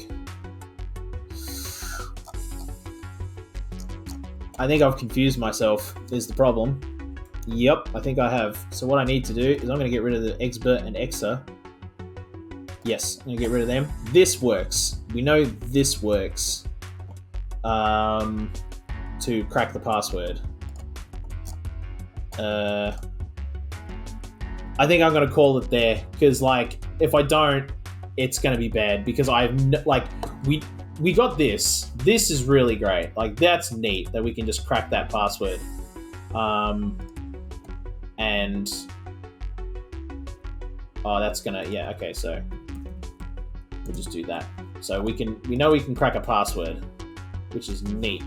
Alright, and that's... Alright, of course. That's in every part of it. Is that copy command. So we'll just do that. That's cracking it. Okay. Alright. Yeah. So that's now totally working. Alright. Yeah. I'm just gonna... I think the best way to do this is to, like, basically leave it there. We will come back to this either tomorrow or Monday. I'm not sure what I'm doing tomorrow. I might not be streaming, I think, because we might have to record Pint Party tomorrow because we weren't able to record it today. So until then, though, thank you everybody who joined in today. Thank you for AK Ronoskus for following today. That was great. Be sure to jump onto our... I always get this wrong. Be sure to jump onto our Pint Party Instagram if you want to keep up with our gimmicks and stuff. We post memes and stuff there all the time. We're also on Twitter at Pint Party, although we don't use that as frequently. At Pint, our Instagram is probably the best way to keep up with us. If you look down below as well, you can get access to our podcast, which we release every Tuesday on Spotify and iTunes and everywhere you like to listen to podcasts. But the link down below is to Spotify. You can also check out our YouTube channel where you can watch previous streams. That's linked down below as well. And if you're already watching this on YouTube, of course, don't have to worry about it. But I think until next time, this has been Pint Party. Cheers.